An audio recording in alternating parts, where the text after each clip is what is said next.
All right, I believe I'm live. Had some few technical difficulties, but I'm here. I don't see anybody in the chat. Might not be anybody here. Oh, Rita Mills, you're here. Can you hear me? All right, I believe I'm live. Had some few technical difficulties,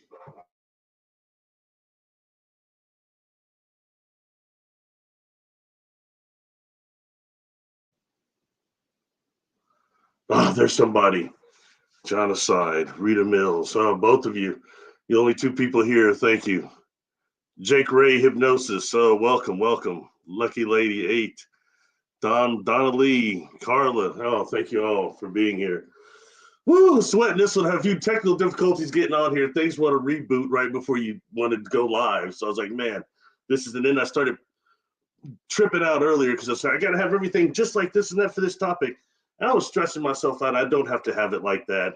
Look, this is something that I'm not going to pretend to be an expert on Credo or an expert on anything, but I'm very aware of the man's work. And I think that it's very cool to just perpetuate what he's done and some of the things he talked about, because from the melanin dominant aspect, the black aspect, we don't hear about stuff like that.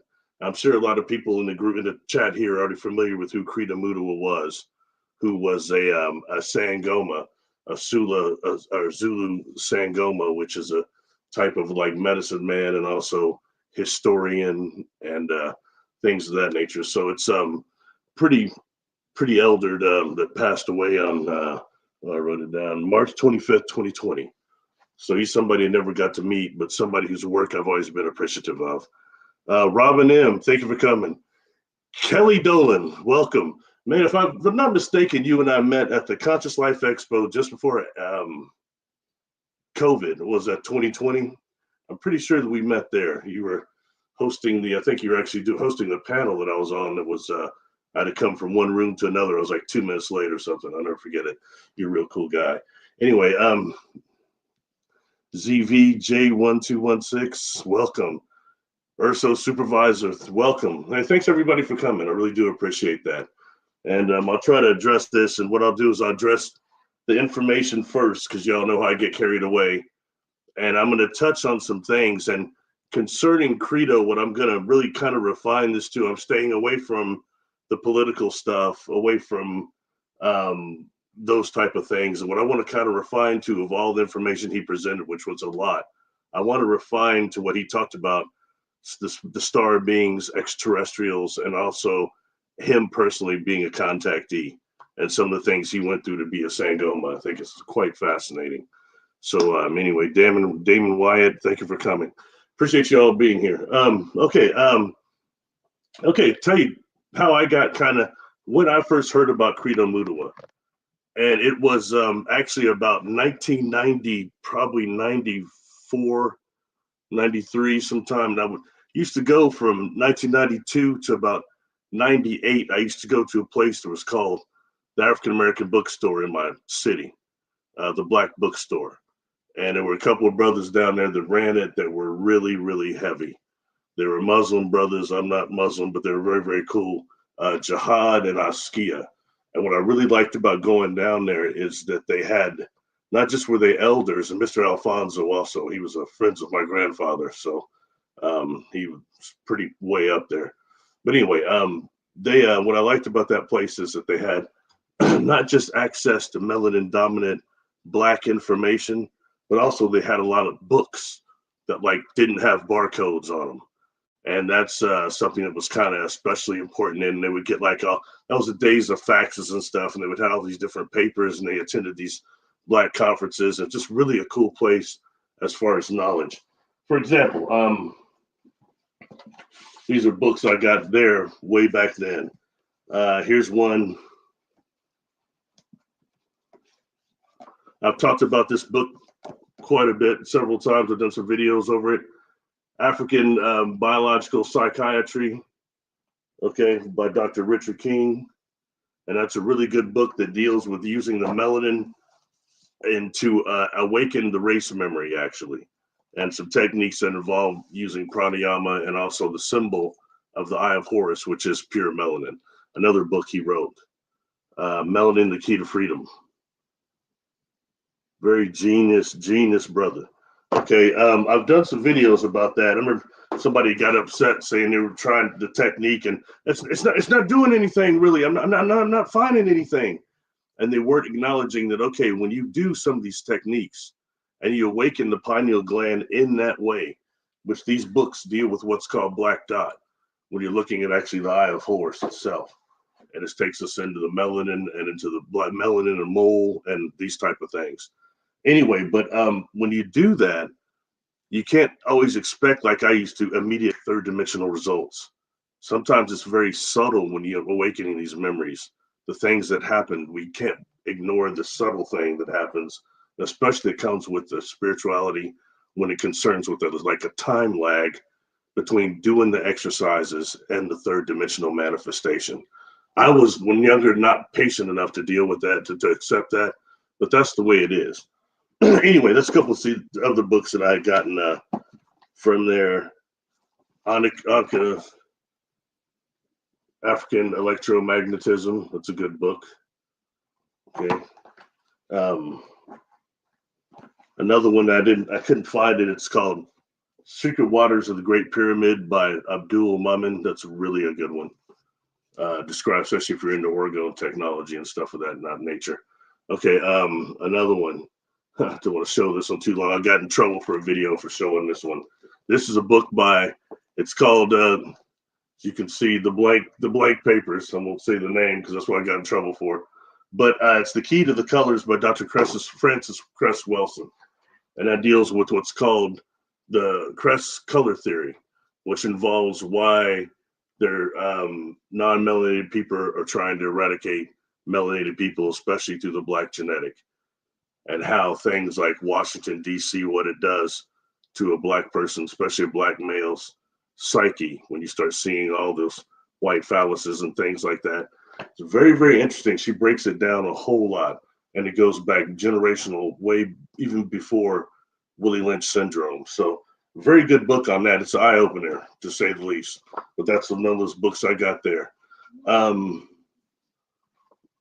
Light from Ancient Africa, another one. Really good one. Breaking the Curse of Willie Lynch. I think that's something that we're still working on right now.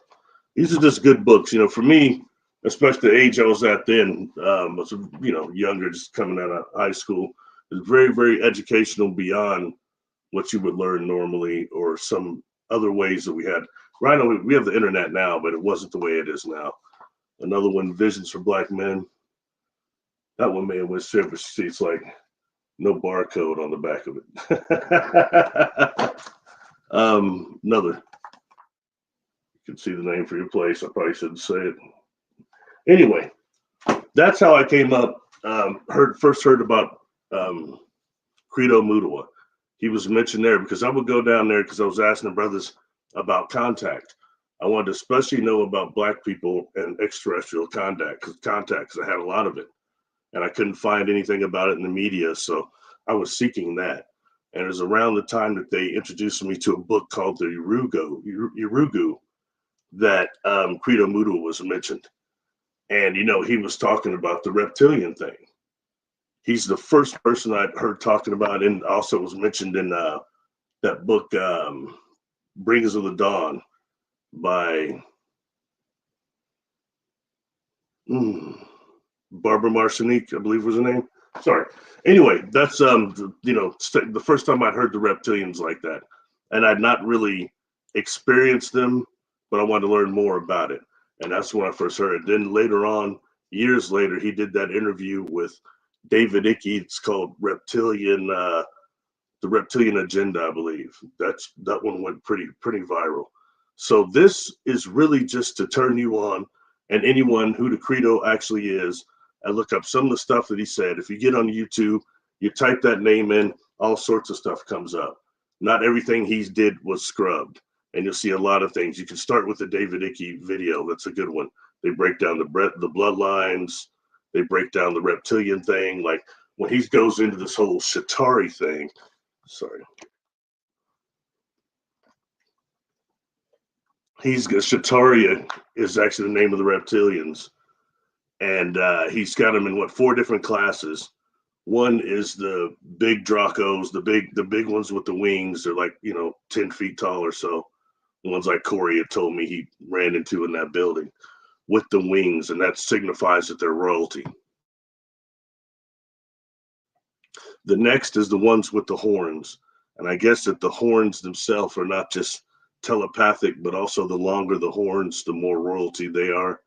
And I believe that that's where a lot of the illustration of Satan comes from, because it looks quite similar to that when you look at his illustration of that type of Shatari. The other one are the ones that are humanoids, but they have the smaller, like, I think it's Campanus dinosaur that had the little balls or little rocks on it that represents Darth Maul in Star Wars. It's supposed to look like one of these type of beings. And then the next would be like the ones that just look like the workers that are like your sleeve stack, almost looking kind of reptilians and things of that nature. So anyway, just interesting. That's the first time I'd ever heard of classifications. It was coming from that man. Okay, and I think he needs to get a lot of props where that comes forward. The other things, okay, is that when he talked about the Shatari, certain things, what I'll do is I'll just mention some things that I picked up on many of the talks I watched about him that just really kind of caught my attention concerning star beings and concerning contact. I'm just going to relegate it to that. Maybe I'll come back and do another video sometime just go into the detail of every single thing that he said. But right now, I think it's more to just kind of graze the surface, okay? He had mentioned that the Shatari also use like monotonic gold to bathe themselves, to regenerate themselves. Once they get a certain age, they start losing the ability to shed, as reptilians do, and that's when they're dying. And they can bathe themselves in monotonic gold to actually revitalize that property, to get them their cells so they can regenerate for a while, their scales. So stuff like that I found kind of interesting when talking about them. Breaking it over a little bit, he talked about the Nommo a lot. And the Nommo, what he said is just slightly different than what I remember reading in Templeton's book. I mean, quite similar, but a few things different. And in that, he said that when the Nommo came down, they come down and the mountains, the valley that they came down started just waterfalls, water coming down from rocks and mountains that shouldn't have had them. And it fills up the valley, and this ship comes down and it's hovering down, or it's hovering in the water for like a couple of days. Okay. Now, first, I think that is an incredible description. Two, when you want to start talking about the type of ship that would be able to generate water or actually manifest water, there's some type of an orgone technology. I mean, that's taking it to another level. And it makes you wonder, did they have it on board the craft because the craft was full, or was it generating it? Whatever it is, it was some sort of a mystery. But apparently it hovered for several days, and people were all tribes from all over watching this. And eventually the Nommo emerge. And they have webbed hand, webbed legs, and the humanoid, but fish. And he describes them as having a very hard time walking, like down the gangplank. Like a line of them came out and they're having a hard time walking. Okay, and each of them is interesting. He described as having a staff with red, yellow, and green, I believe, lights on it. And maybe, what's the other one? Blue? Maybe blue. Yeah, anyway, almost sounds like a stoplight. But each one of them had that. The king comes out, and the king begins to communicate with everybody, saying that they're the Nommo, that they're from the Dog Star. I think they called it Curious was the name of it. Anyway, they're from the Dog Star, and that they were sent here from a very high. That makes you wonder who. A very high sent them to communicate with us. And that went on for, I guess, several days, that being communicated with them and laid all sorts of information on them, including this, which I find very interesting. And it makes me wonder about how much of our history is truly concocted. they had told him that humans were amongst one of the greatest species in this galaxy, and we had a place at like the Galactic Council, but we were so warlike that the other races joined together to push humanity like into quarantine away from Galactic Center, which he called the Great something else, but he's describing Galactic Center, where you've got artificial worlds.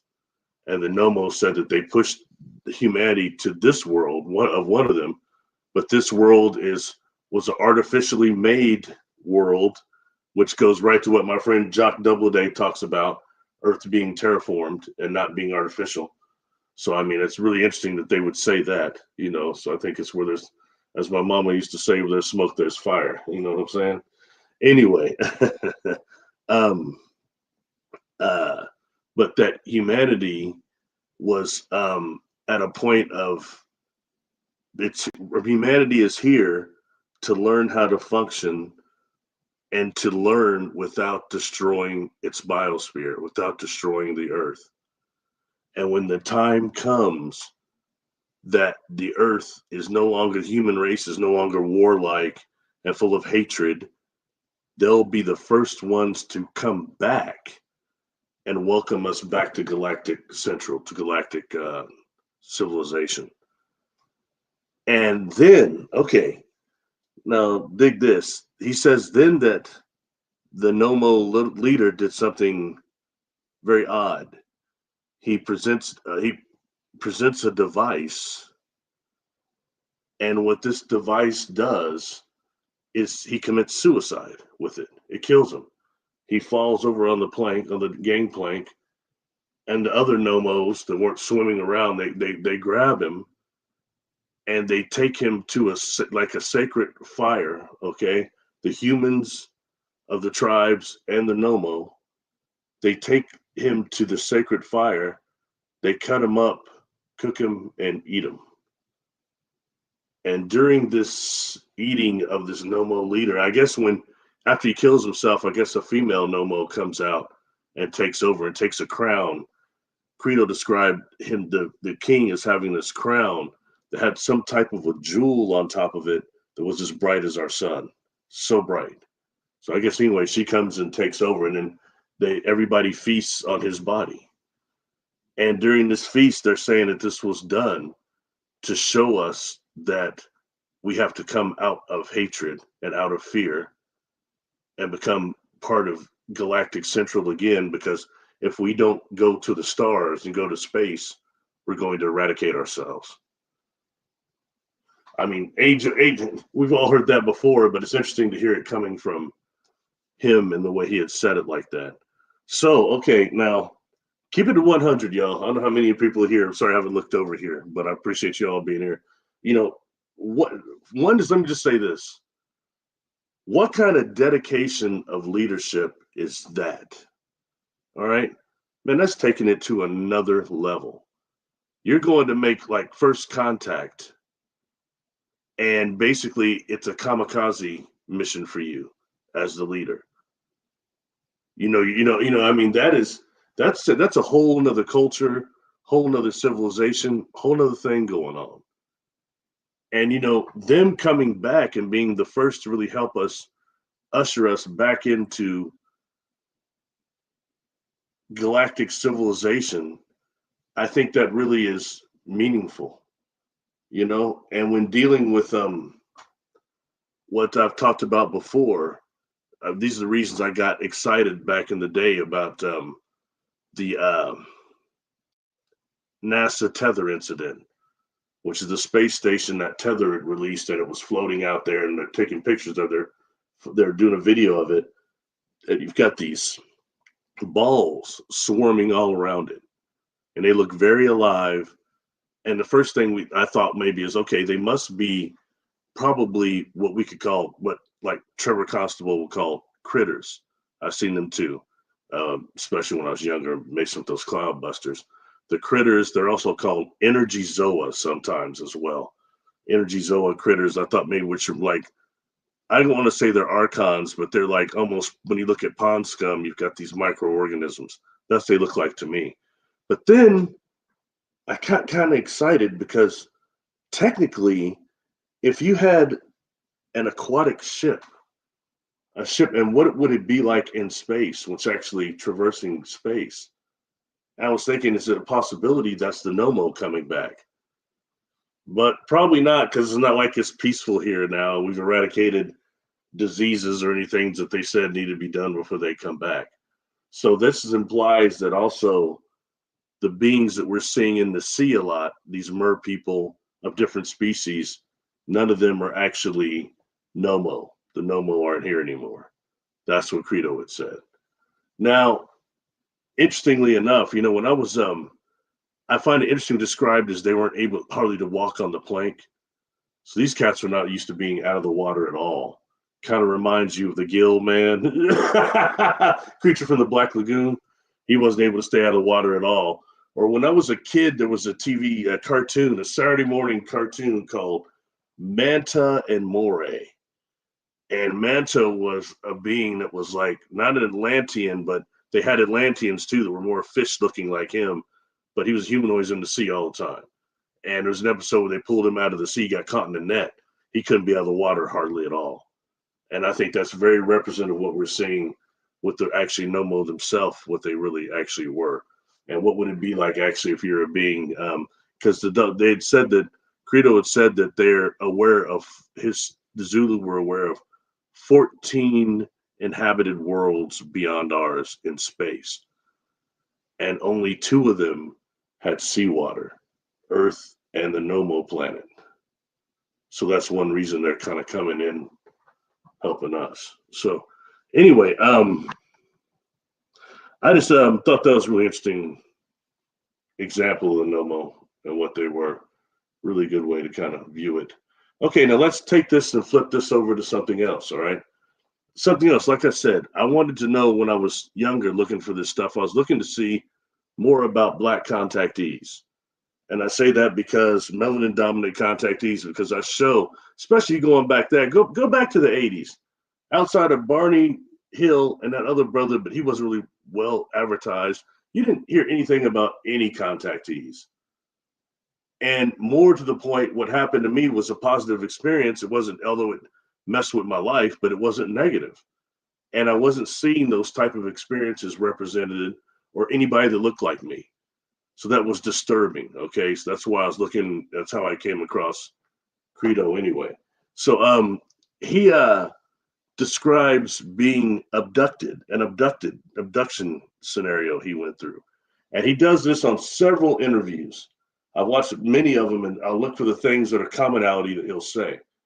And that's one of them. And okay, so he talks about being going to some mountains that were somewhat nefarious, to say the least.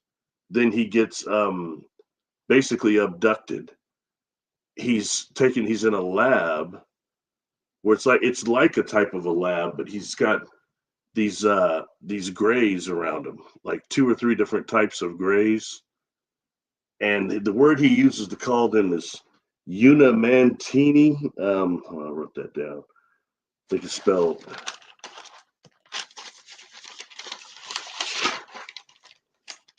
I thought I wrote it down. Anyway, it's Umantindane.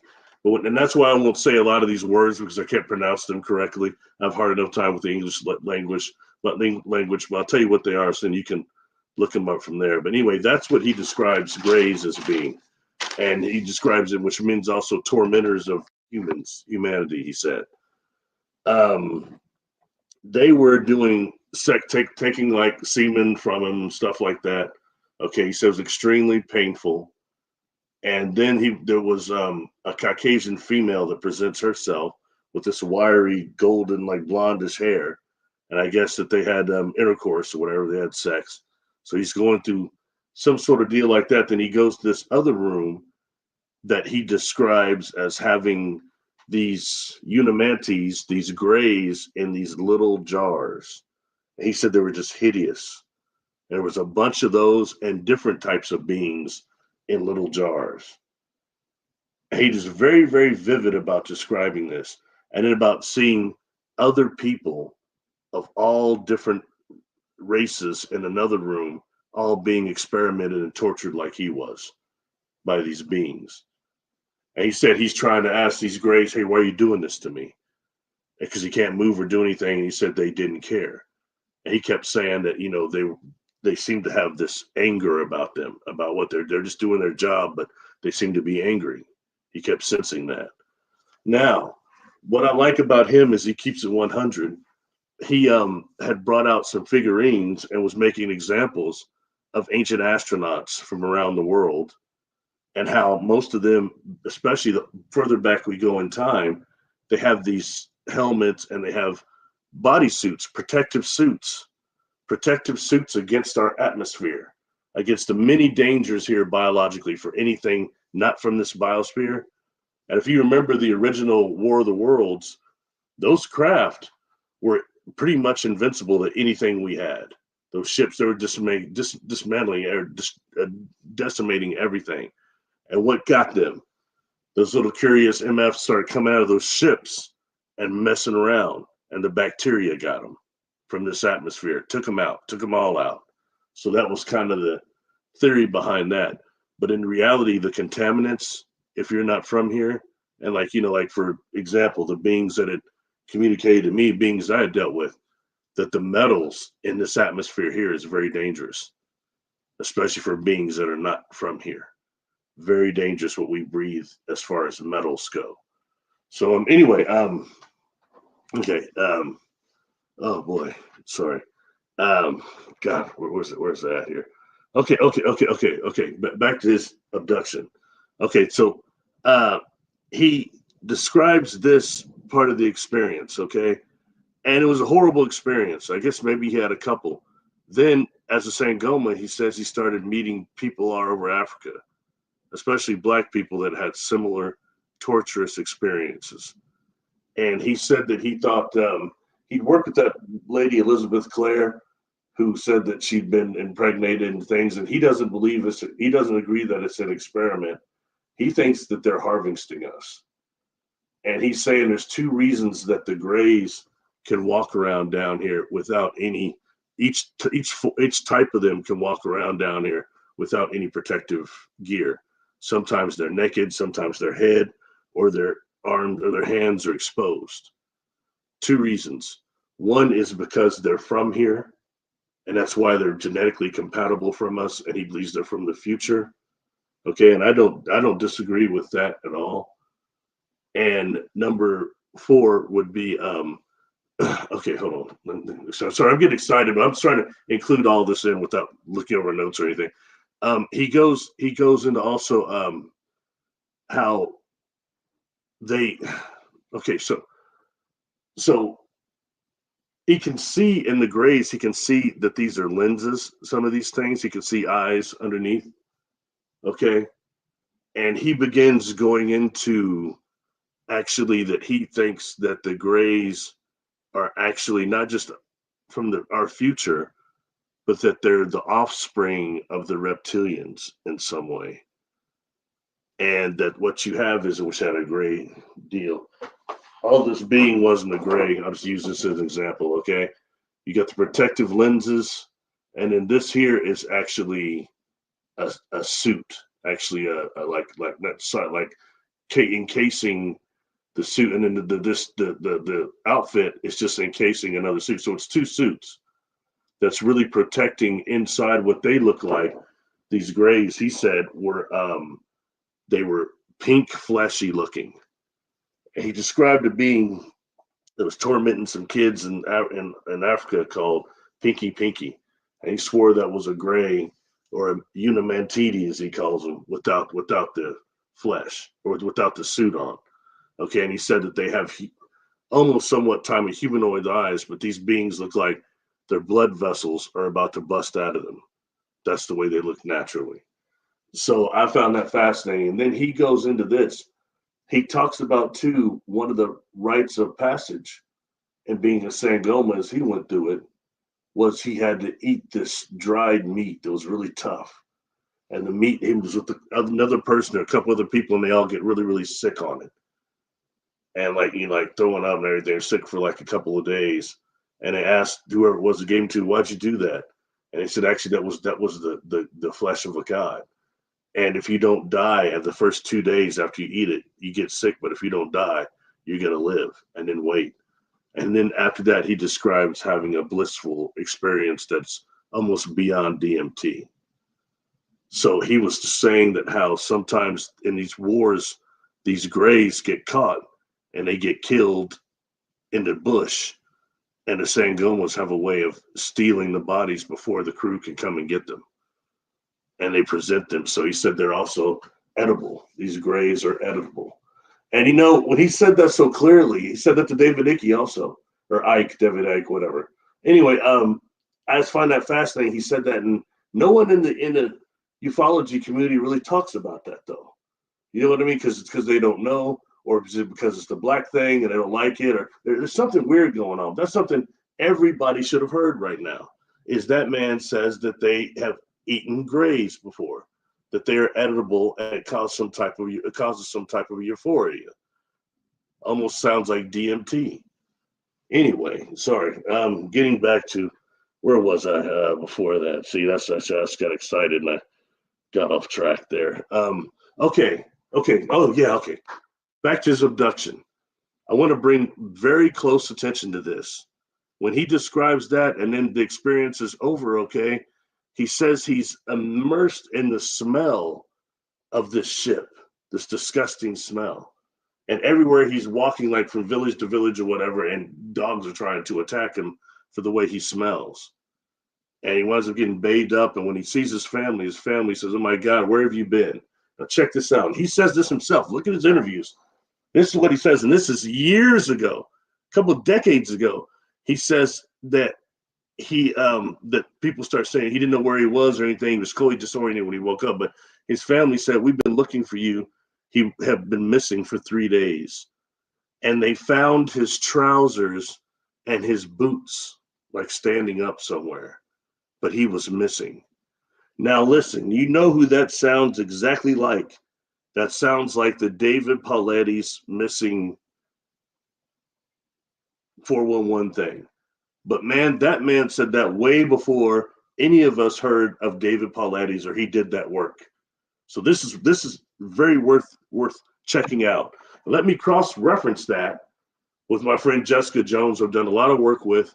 One of the dangerous targets I gave her, blind targets, was the missing 411, the origin of the 411s, and also specifically, separately, the origin of the missing 411 water deaths. And she was getting these things that was like some sort of a factory underground, and she saw these people being experimented on. I mean, all the stuff Credo just was, he's saying the exact same thing. Her data shows that. So when this is all over and done, I'm sorry I got too busy today. I wasn't able to put all the links on, but I'll try to link that show. It's on both her show and it's on mine, or on my channel too. If you go to the playlist on mine, there's one that's remote viewing shows that I've copied hers around on that list too. So yeah, so check that out. I mean, now what's the odds of that? I mean, he describes that exactly. And I think that's very, very, very noteworthy, because we don't hear stuff about like this coming out of Africa.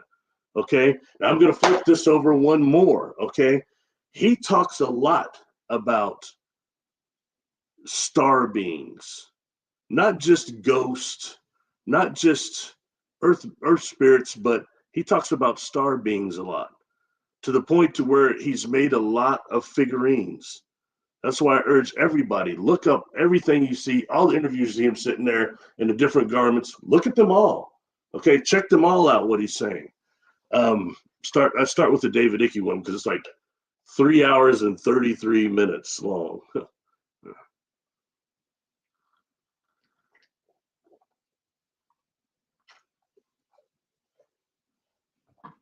Sorry. Okay. Flipping over to what he says about some of the star beings, and I want to address this because it is outside of the reptilian thing. Okay. And we're all familiar with the reptilian thing. I know that's a hot topic, but he talks about other star beings that are known throughout Africa, and he's got figurines that demonstrate some of them. And it's just stuff we don't hear about.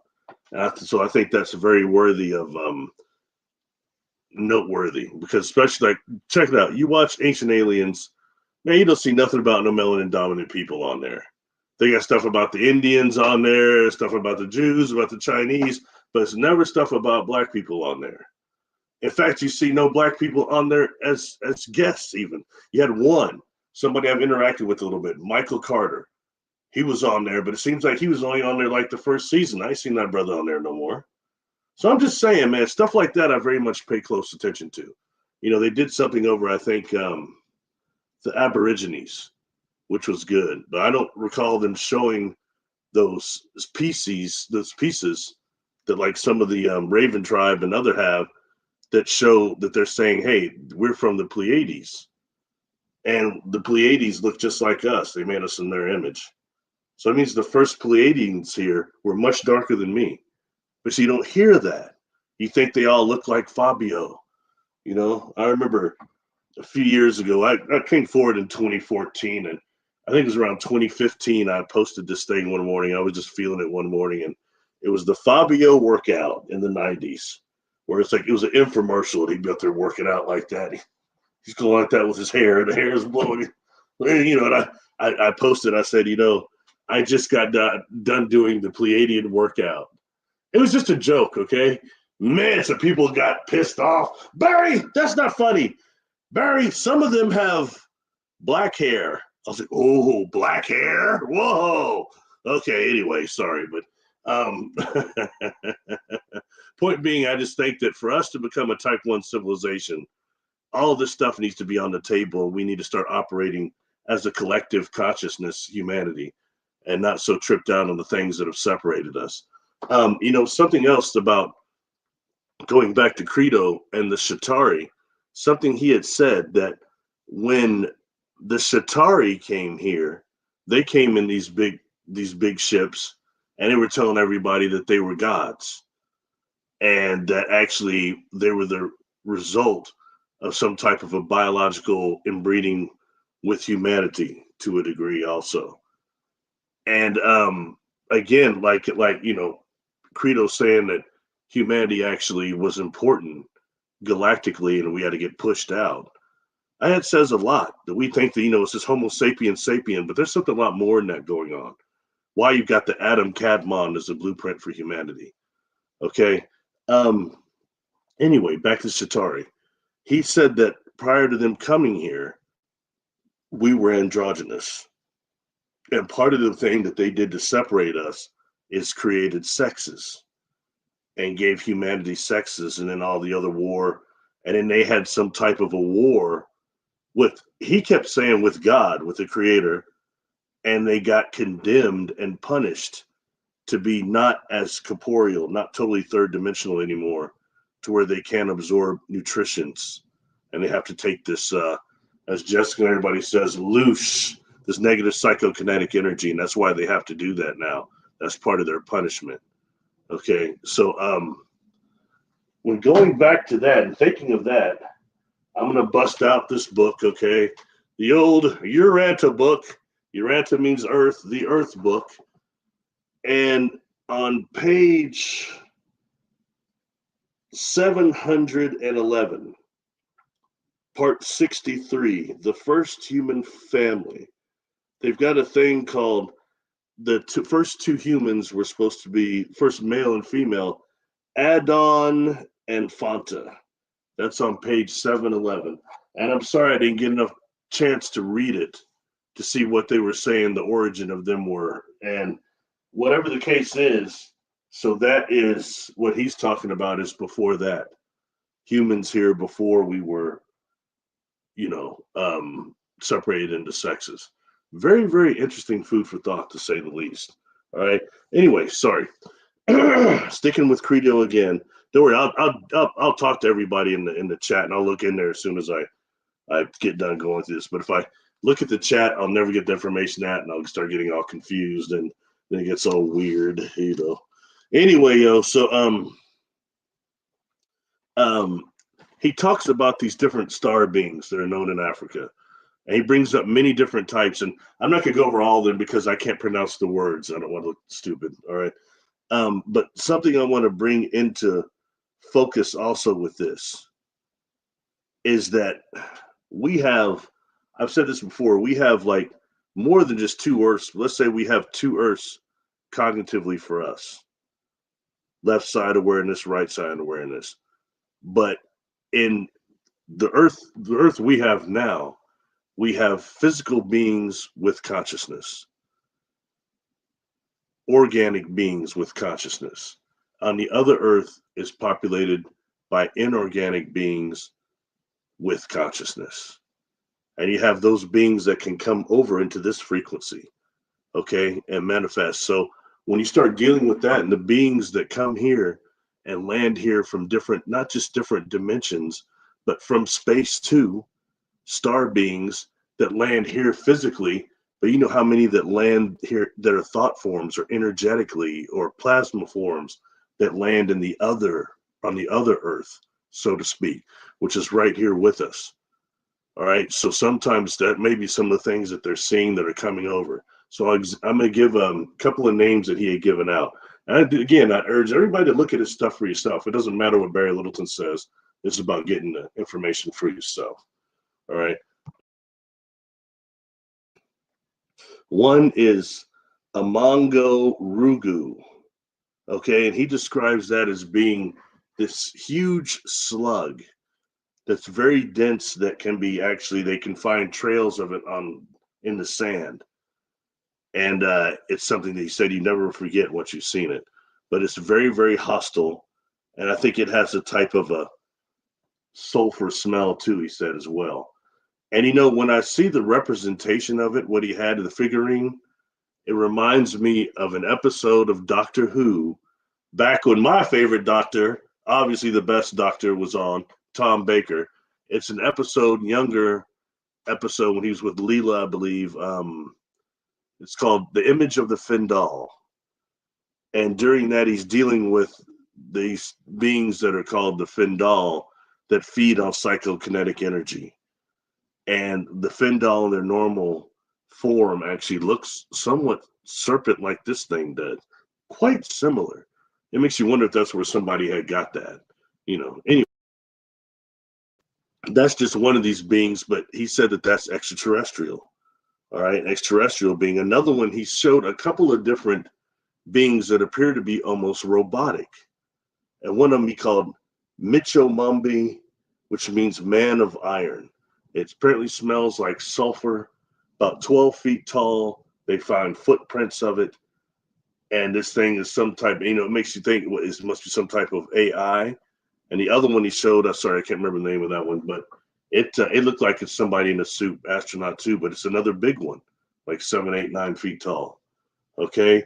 Now, here's one I really want to bring up. One that he had a figurine of this. It's called Isu Fufu Fufu. And this thing looks like a Mothman. Okay. It's a humanoid with the moth, almost a moth insectoid type of bat type of head, okay, and humanoid form. But he said it wears boots because it's from a civilization. And this type of Mothman, when you see it, where's he said it flies over places like the Natal Midlands. But he said anyone who sees one of these Isu Fufu goes blind. It's only a matter of time. And for the most part, these type of beings, these type of Mothman, do not interact with humanity. They don't interact with people for whatever reason. So that's a little different MO than the actual Mothman we're familiar with as. That might be a good one for Jessica to blind target, some blind remote view sometime. Anyway, I just thought that was a very, very interesting correlation there to what we know as Mothman, and I gotta say the word Bat Squatch. Anyway, another thing he had is this thing that was the necklace of the mysteries, or necklace of the mysteries, and it's about 500 plus years old, I believe he was saying. and there were several different totems and things on there. But one is this thing that looks like a spaceship, and inside are these rocks, like a few stones. And the story about those stones is that there was this beautiful woman who's with her baby, and she's gathering something, and she winds up having some interaction with like it wasn't described as quite a reptilian, but like some type of a reptile, a snake or something. And when she gets back to her child, the child is playing with another child that is an extraterrestrial. I don't know if it looks like a gray or what, but it's some type of extraterrestrial. And I guess it was terrifying. And they're like playing with these stones that are glowing. And she's going to run and grab her child to get away from this, this alien. And before she can get over there, somebody grabs her. And it's this alien mother, and starts telling her telepathically, I know that your whole society is on fear. Your whole species operates on fear. But just let them play. Just let them play. And remember this. And when it's over, she says, we're going to leave now, have her take her child, but keep the stones. And remember how they were allowed to play. And one day, my species will come back and all our children will play together. I thought that was kind of inspiring, that story. Okay. One other cryptid that he talked about a lot in several different videos. Okay, and in fact, I almost gave this one to Jessica to remote view too. It's called the Tokoloshe, Tokoloshe. And I've come across this before in other cultures. Okay, the Tokoloshe looks like, I will almost call you like an Ewok, but it's not. The Ewoks look all teddy bear like. This thing's supposed to look somewhat more evil, like a teddy bear with red eyes, higher ears, and it's supposed to often play with children, but it's supposed to attack women sexually, and it's supposed to be not a good being, to a point that you have these older sorcerers, like the one Carlos Castaneda dealt with, that were able to control through emotions some of these Tokoloshes and sick them on people. And he started talking about how he's dealt with people in Tibet and different people in different countries, and they're having problems with what he said they're describing these Tokoloshes. And taking that and cross-referencing it, I'd heard a lot about Sasquatch being seen on craft in Peru, and also smaller ones. And when I was on that show,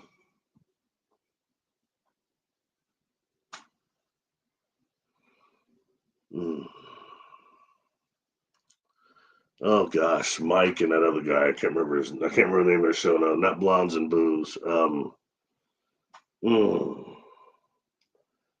It's an interesting name. Anyway, I was on their show, and Mike started talking about how he'd heard of that coming out of India, also in Peru too, reports of a lot of these ships with these type of small furry beings that are almost Sasquatch type on there.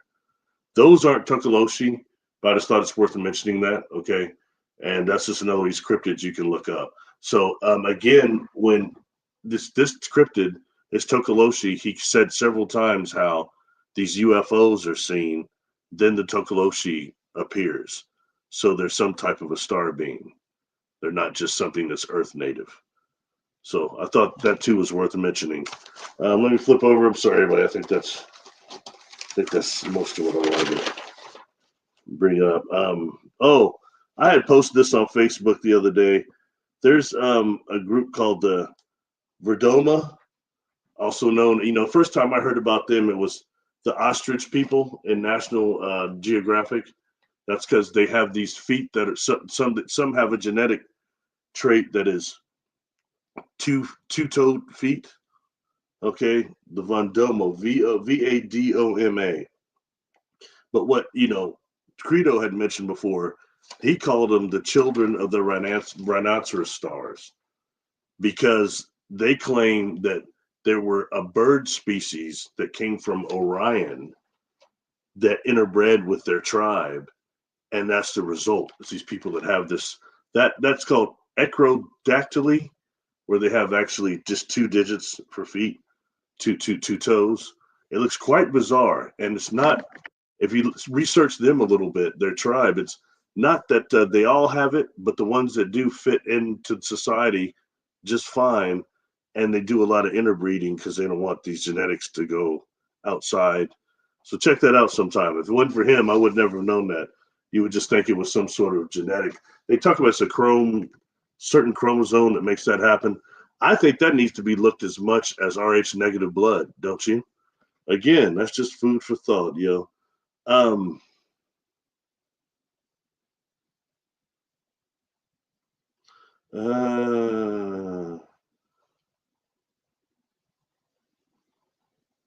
think that's it. That's all of it. Yeah. Oh, I think I mentioned this one, but just in case I didn't, another one of these metal cryptid space beings he talked about, Michimambe, which means man of iron. And he said it's been seen hundreds of times in Africa. And the head of this thing, the figurine he showed, the head of it looked like a tank. So, so that's the kind of beings that are here moving around on this planet. All right. So anyway, I want to bring that forward, along with Credo, there are other people that were Black contactees too. Dr. Delbert Blair, who I was aware of even back then, but I didn't know he's a contactee until a couple of years ago.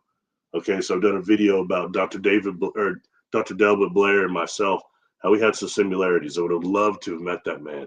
First, he was a thorough genius, okay? Absolutely brilliant. Two is he had, like some of the contact he had, he went to one of the conferences that was a George Adamski conference and got approached by these 2 brothers that were in his mind talking to him telepathically. And they said they were from Alpha Centauri. Stuff like that. Anyways, let me look in here. Hopefully that's some information. So just look up Credo, check out what he was saying. Start off with the David Icke video. I'll try, after I sign off, I'll go back and try to put a couple of the Credo videos in not just the chat, but in the one that's after it posts. And I'll also put a link to Jessica's show where she actually looked at had remote viewed missing 411. I think that's a big one. I mean, I can't say that enough, impress that enough. That's data. Her data goes along with what Credo said he went through. And I wonder how many people even listening right now knew that his abduction scenario matched David Pauletti's 411 missing characteristics almost exactly.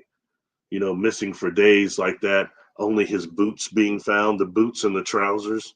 I mean, that is exactly, and he says when he woke up, wherever he was, said, I was naked. I just had my shirt on. I had to wrap my shirt around my waist.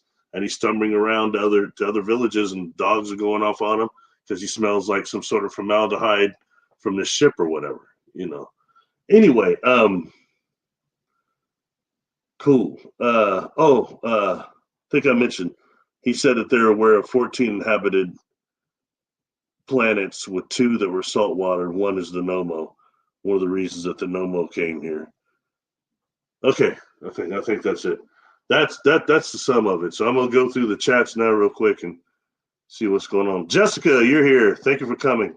Yeah, I thought you would get a kick out of that, Jessica, when you found that out, what he says. So it makes you want to look at everything he says. And for what it's worth, he's got a whole bunch of figurines. I'm sorry, everybody, I don't know how to share pictures yet, but he's got a bunch of figurines for a lot more beings than the ones that I just named. But the one I was most interested in, like, for example, was that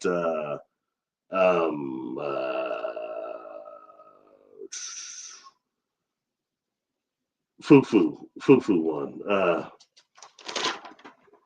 Isu Fufu. The other type of Mothman that wears boots. I can't help but wonder what civilization are they from? What star system? Where? Very interesting stuff. Anyway. Timbuk 2.0. Did you ever see that movie Brother from Another Planet? Oh, hell yeah. I'll give you a stone cold on that. Man, I saw that when it came out, actually, as a little kid. That was one of Joe Morton's best roles. Along with that, and what was he on Terminator 2, where he's holding the thing and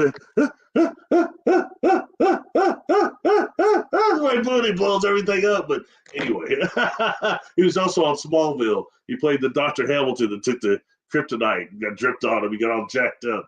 Anyway, Brother from Another Planet is absolutely a fantastic movie, and it should definitely be a quote unquote cult classic if it is not. And there's some things about that movie I really want to bring out that I think were really, really powerful, and when he goes through all the stuff at the end, and he kept saying that, he was a slave. He was showing that he was running from enslavers. And in some way, I think the movie Alien Nation, which I liked Alien Nation, the movie, and Alien Nation, the series, but I think it was kind of stealing from Brother from Another Planet. But at the very end of that, sorry, I'm gonna give a spoiler. Sorry if you haven't seen it, but at the end, remember, there was the couple of bums that they appeared to be transients, and they're kind of around a lot, and you just didn't pay much attention. You thought they were just transients. But they helped him at the end when he was in trouble. They all helped him, and they couldn't talk either, because Brother from Another Planet couldn't talk. They couldn't talk either. At first, he's going, "Thank you," and he's going, "You from up?" Every time I ask him, "Where are you from?" he always go like that, but he goes like this: "You from up there?" And they look at him.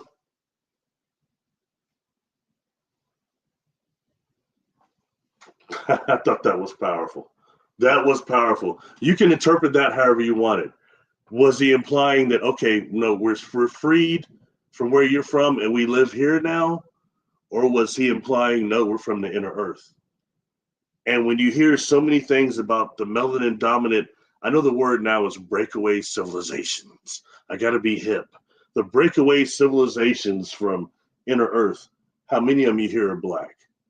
Some that comes from Dr. Valentine, some that comes from the big head scientists, and others that have made that claim. So I think that's stuff we need to really pay attention to and just see how much stuff like that is kind of incorporated into our science fiction. I know one thing, he was a three-toed alien, though, Brother from Another Planet. Sorry, anyway, let me go back up here. I'll try to go up higher and come down because I know y'all know I don't know what I'm doing. So I'm at 432.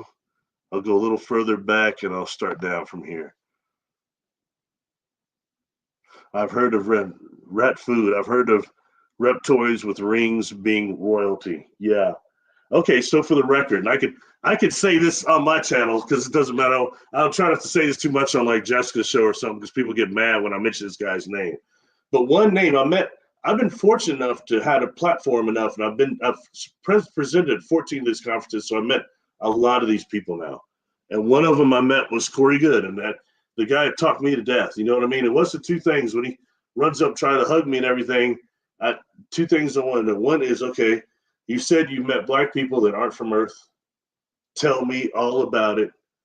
And later on I asked him, said, man, that picture of that dude with that big old Draco in that building, that's you. That's supposed to be you? And he's like, yeah. And, I read body language pretty good, okay? And something I'll say about this cat anyway. I know he's supposed to be this intimidating guy or whatever that everybody says. I don't see it. That cat's nervous, man. Actually, he's almost got a social phobia.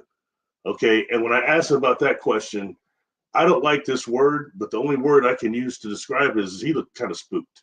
And I don't just read body language. I read micro expressions too, which occur on the face for only a microsecond, less than that. Unless you're a trained actor, can you hide it?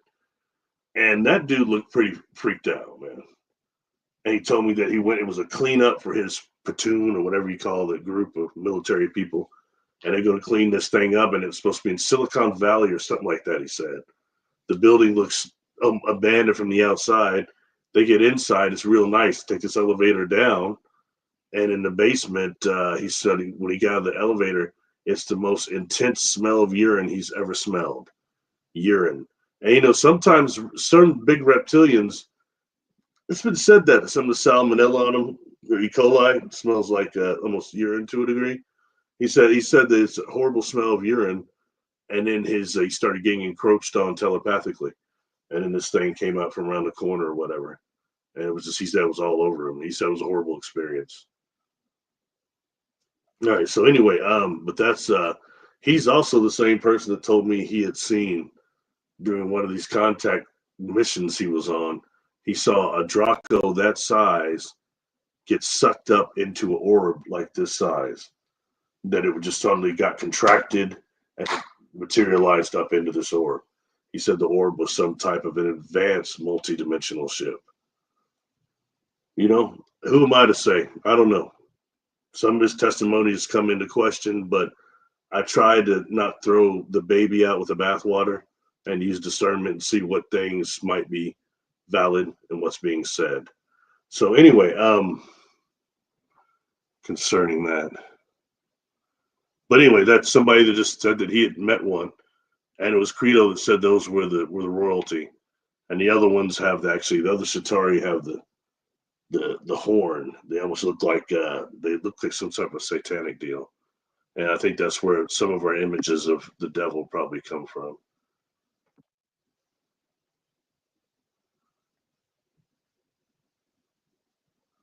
Smashing the like button. Thank you all for that. I appreciate it. Greetings, Robin.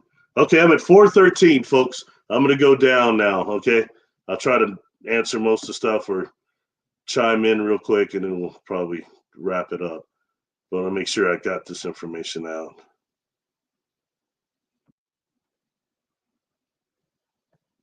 Roger Blair, greetings.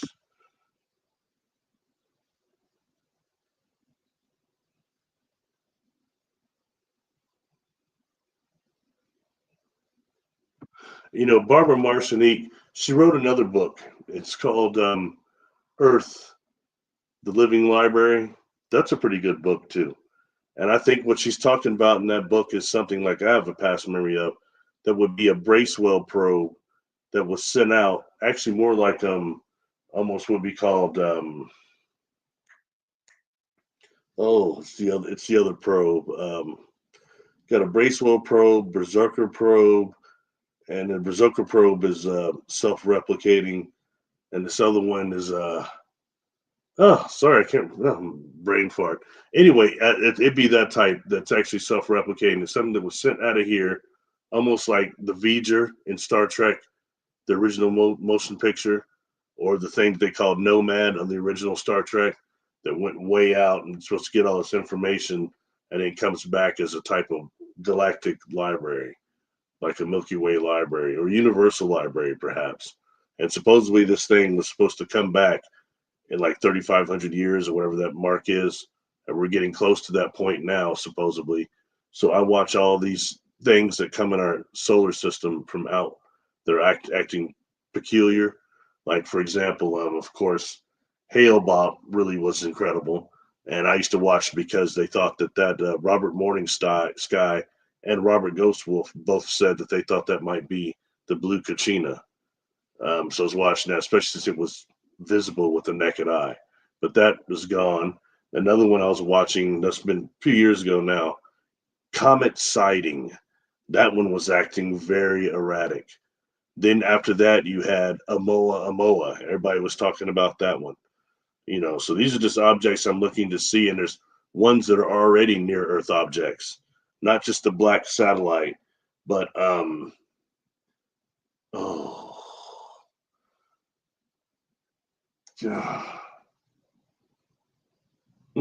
there's about three of them.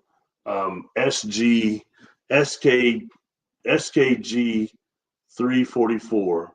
That's a near Earthbound object. And I keep wanting to say C99. That's another near Earth object. They're very close and they act bizarre. Just things that they might be more what we would call space junk, you know. Anyway, the biggest secret showed up on my desk, doorstop. No one ordered it. It was a box addressed to my house. Huh. That's a good book. You know what I mean? I can't say I'm a huge David Icke fan, but he's got some good information out there. Sometimes it's not about the individuals, about the information they're presenting. And when he teamed up with Credo, that was really good. He said he knew all that stuff before he met Credo, but I don't know, maybe. but together they made a really good deal about that, and they put the reptilians on the map about as most as I think you're going to get them. You know, the only thing that I found different that I didn't hear Credo say it, but it was somebody else black that I was introduced to at the bookstore that was talking about how something else about Credo. Credo also said that the whales and the dolphins are star people. He did a whole video about that. He was saying that and how they have actually left us inscriptions and how that's part of the future is communicating with them, the star people of the sea. Anyway, I was saying something else before that. Oh, screw it. The secret. Oh, biggest secret. Good book. Children of the Matrix, his other book. That's not bad either.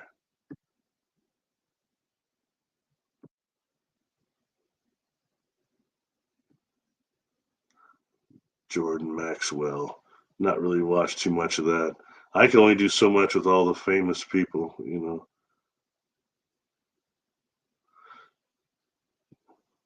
Adam Robbins. You might have wrote that after I had talked about that. Did you hear a story about eating alien flesh underground? No, it was actually a ceremony, and there's two examples. One, he talked about being brought a hand, and him and his sangomas ate this hand.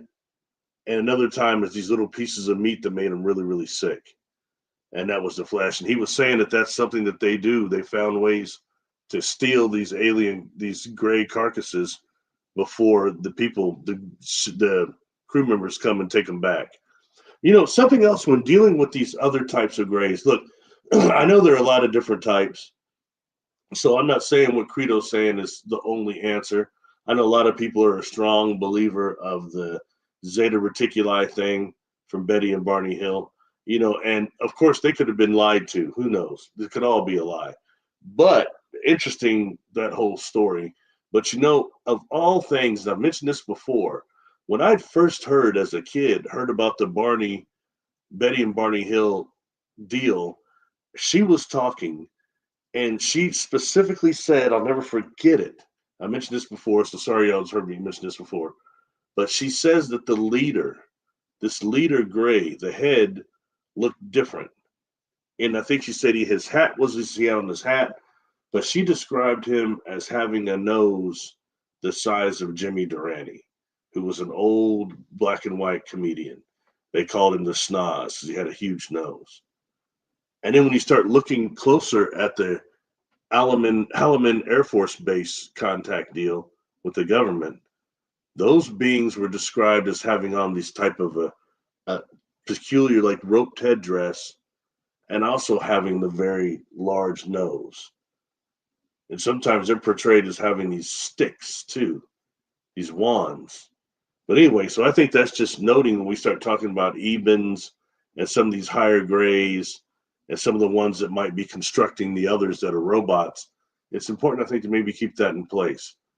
And two, what Credo said too, because Credo talked about actually breaking apart a gray. He said how you can actually say it takes a certain type of you have to have a really sharp axe to get through that outer shell. And he also talked about a type of a stick, a wood. What was it? A type of wood in Africa that they're cutting those trees down. And he said it's the only type of wood that can kill a Chitari, a reptilian. This type of wood is very hazardous to them. Anyway, he's describing how that type of tree is being destroyed. So again, that's just interesting food for thought, you know. Greetings, Ange. How you doing, Angie? Welcome. Monatomic gold. Yeah, that's what they rub on themselves to regenerate themselves. Remember, I'm very aware of the words I use. Just sometimes I get excited. I'm trying to squeeze so much out so quick. I may miss say a word, but I'm pretty knowledgeable in the words I speak normally.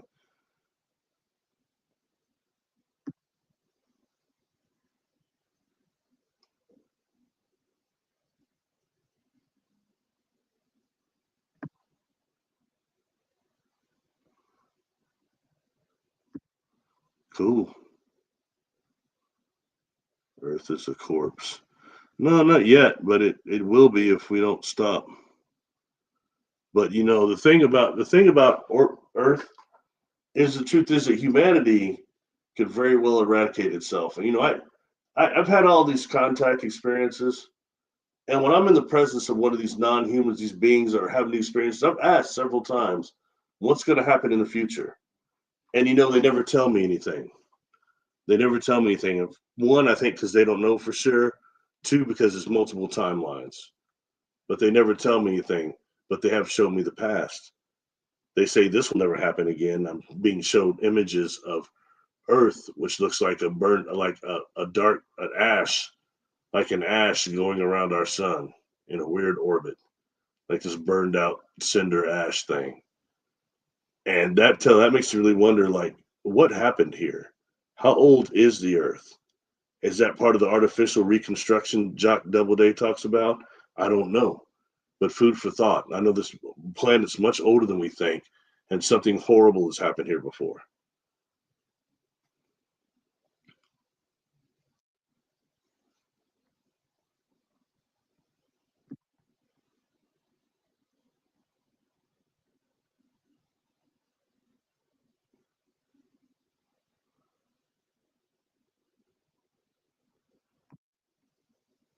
No one. Welcome to live stream. Thank you for being here. Robin, you remember that cartoon? Yeah. Okay. Manta and Moray. Yeah. Wasn't that interesting? You know, it always caught my attention. And, you know, but that's back in the day when Bobby Ewing was Aquaman. Does any of you remember the Man from Atlantis? That TV show didn't last but a season. It was Bobby Ewing from Dallas was playing Aquaman, the Man from Atlantis. Yeah. Bigfoot Michigan Rob, what's up, man? Somebody was mentioning you today about your morphing face on your Bigfoot. Can't remember where it was. I was hearing that.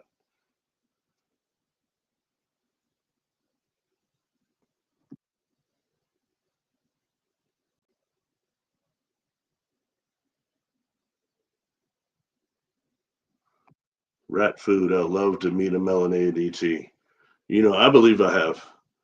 Um, there's these beings I call charters, and time used to be about every 7 years.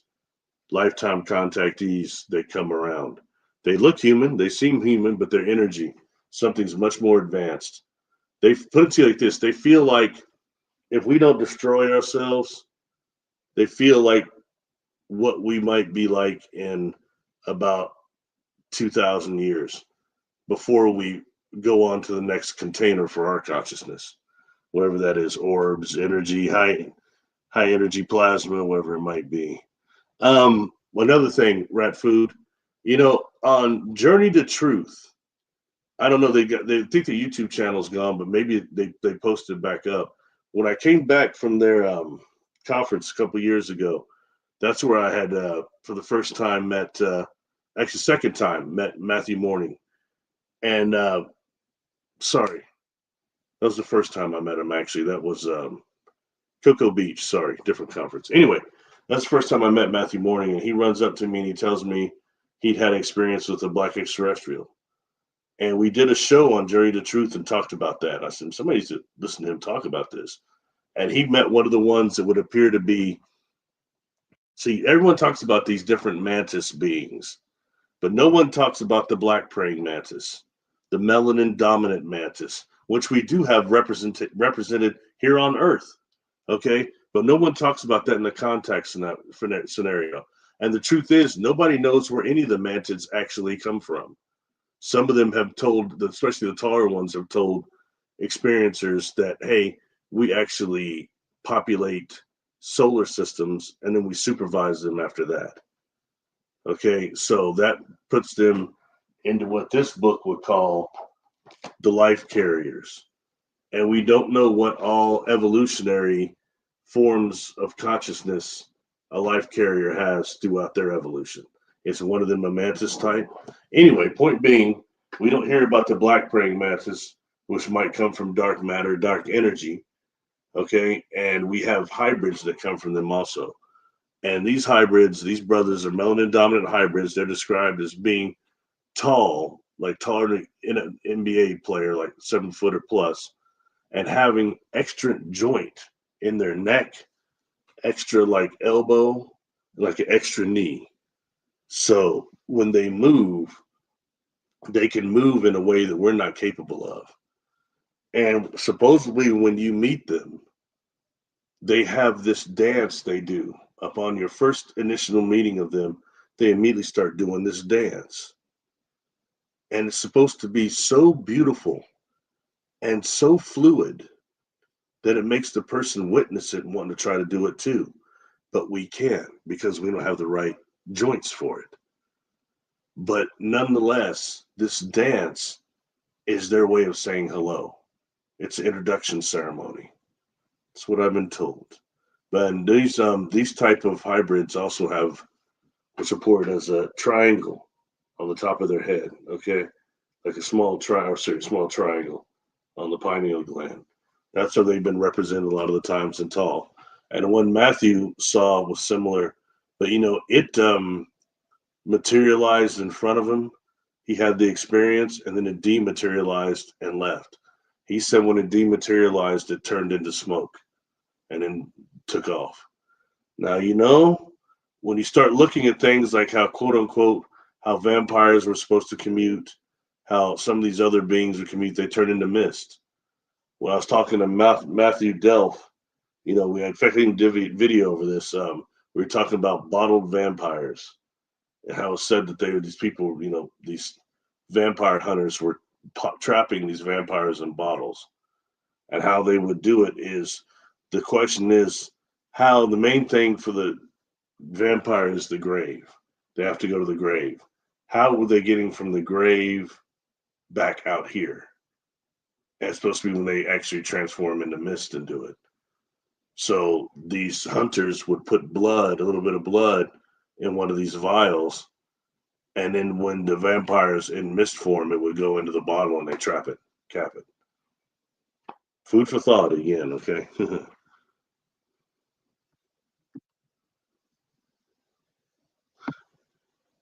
Use of supervised Credo staff was stolen from. I never heard he retrieved it back.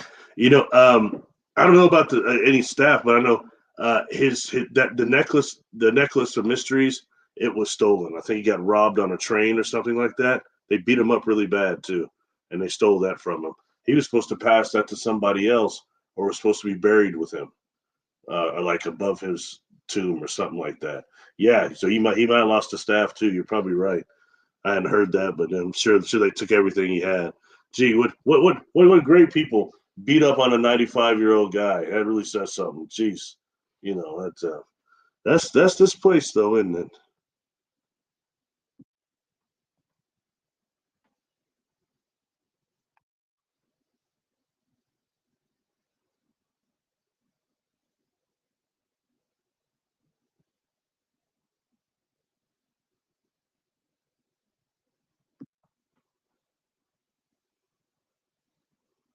Okay, I'm sorry, everybody. I'm only at 436.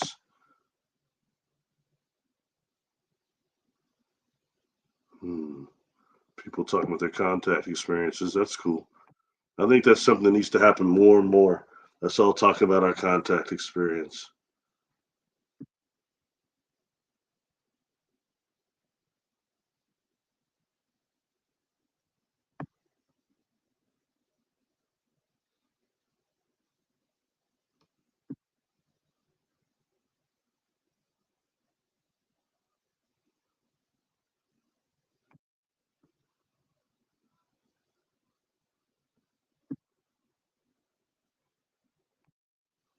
Candy Zippy, welcome.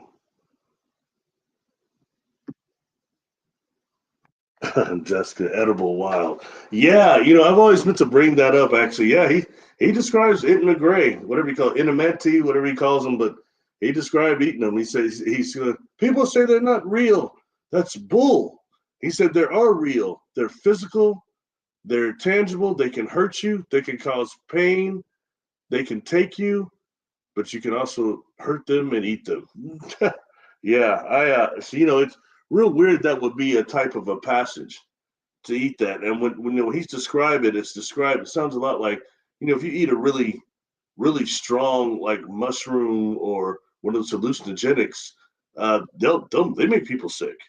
You know what I mean? At first, and then you go into this kind of false euphoria after that. And he described his false euphoria as being really, really intense, like where your senses are heightened like 500 times, totally blissed out. Which is similar to what Edgar Mitchell described on the barbecue effect thing that we've talked about. Coming back on the shuttle, how it moves, he looked down, he saw the stars swirling and felt like one was connected to each molecule of his body or a cell of his body, and he felt like he was, blissed out. So, all right, everybody. Sorry, I'm trying to go through this quick, so I'll make sure I don't meet anybody.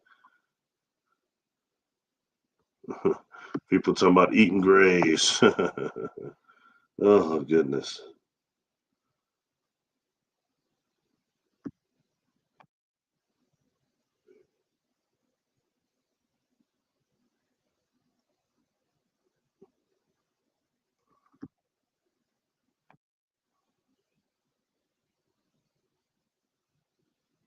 No, thanks, Guerrero.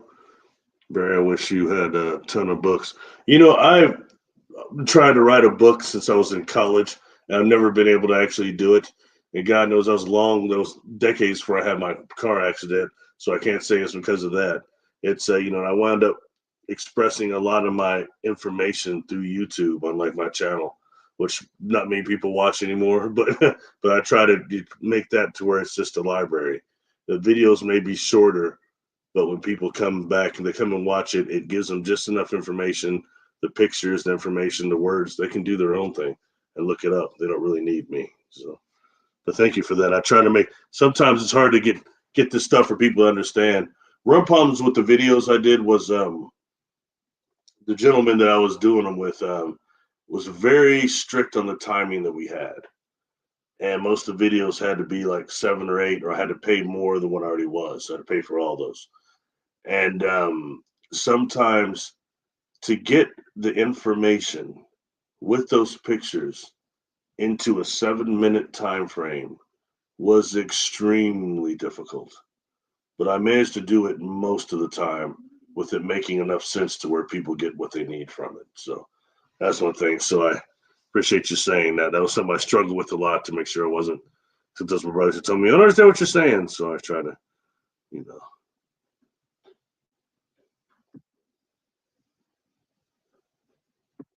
what Muslims call djinn. Yeah, you can call them jinn. I think that term is a little overused. In this book, they call them primary midwayers and secondary midwayers. And they describe where they come from and what they are and what they do, which is kind of interesting. But when you read it, it sounds a lot like what they say jinn do. Exactly, especially what they call secondary midwayers in there. If you go to this channel and go to the book reviews, go to there's a thing I did over, it's called the midwayers, another one of those videos, so check that one out if you can.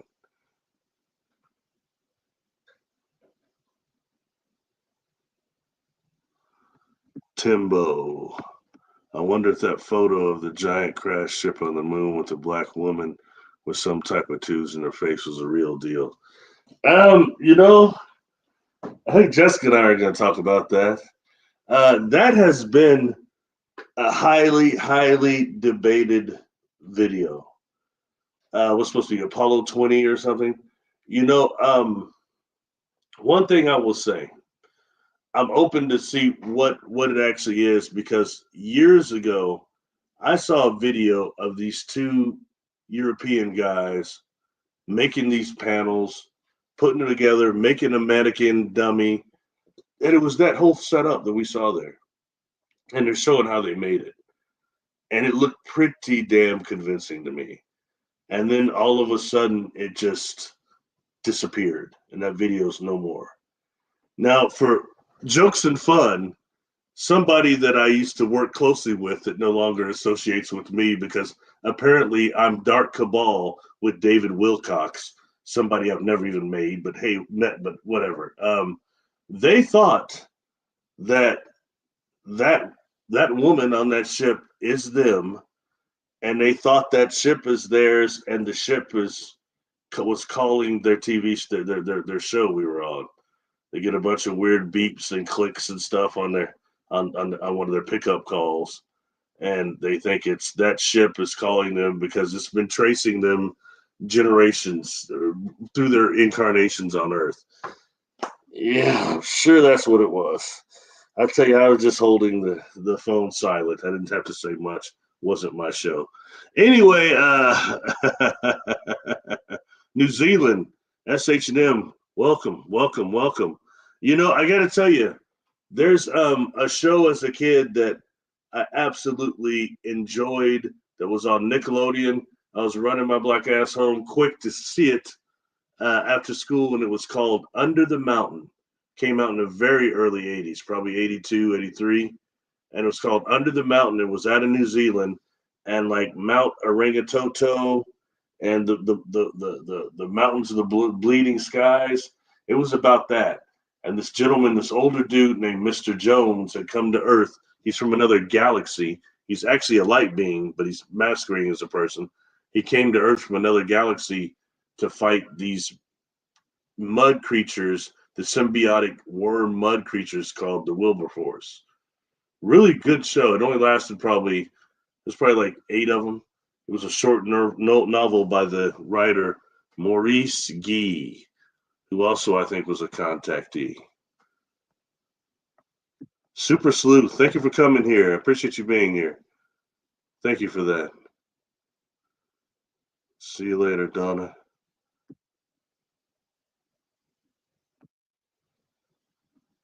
Routine Doctor Who reference checks out. Oh, I can reference some Who. I'm more of an old Who guy, classic Doctor Who. The new stuff I've watched, I liked Christopher Eccleston. I like David Tennant. I think they were the best two. I think Tennant's probably maybe my second favorite Doctor. It used to be John Peter or Pertwee, but I think David Tennant was represented more like my area of Doctor Who. Anyway,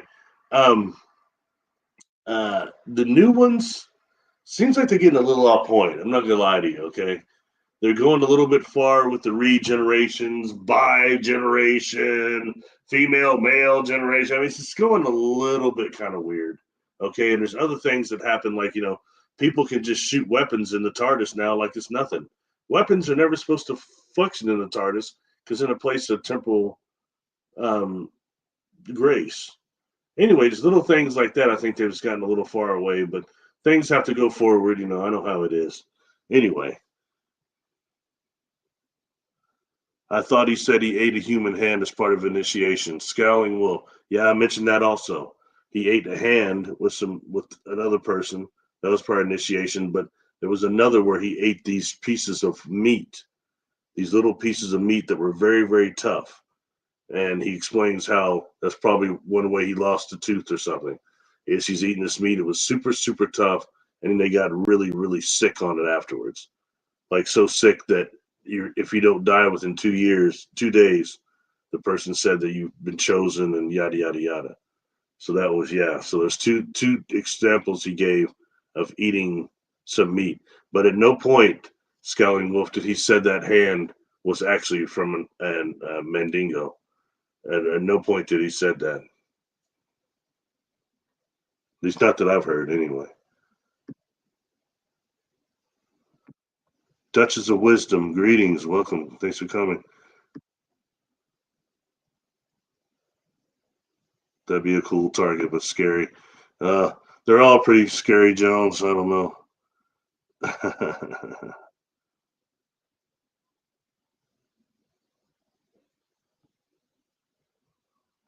PRT. Tokoloshe is Sober Carper. Apparently, the Tokoloshe loves expired milk. People often live it out as gifts for them. You know, everything he was saying about the Tokoloshe was really negative. And he went on about one of those I was watching, that's been a while ago. He was going about them for quite a while. And especially how they assault women and things. So that's interesting. Maybe expired milk. You know, there was another star being that he showed a figurine of, and this one, sorry everybody, I can't remember the name of it, but this one was a metal type of creature too, and it had looked like a breathing apparatus in it. And he said that some people had tried to captured some of them, and he also described how for whatever reason those beings are obsessed with eggs, and they're found stealing eggs all the time. They better not do it now. They get shot. As expensive as eggs are now, they better not do that now, But anyway, sorry, a little joke there. But he said that they're really have been found many times, even in the city, stealing eggs from people. So I don't know what that is. Said they're very obsessed with them. Mike Jones, Ewoks. No, the Tokoloshe look different than that. They're littler like that, maybe that stature, but their ears are different and their eyes are supposed to be red, and they're much more fierce looking than the Ewok, and also look a little thinner also. But I've seen a couple different representations of them.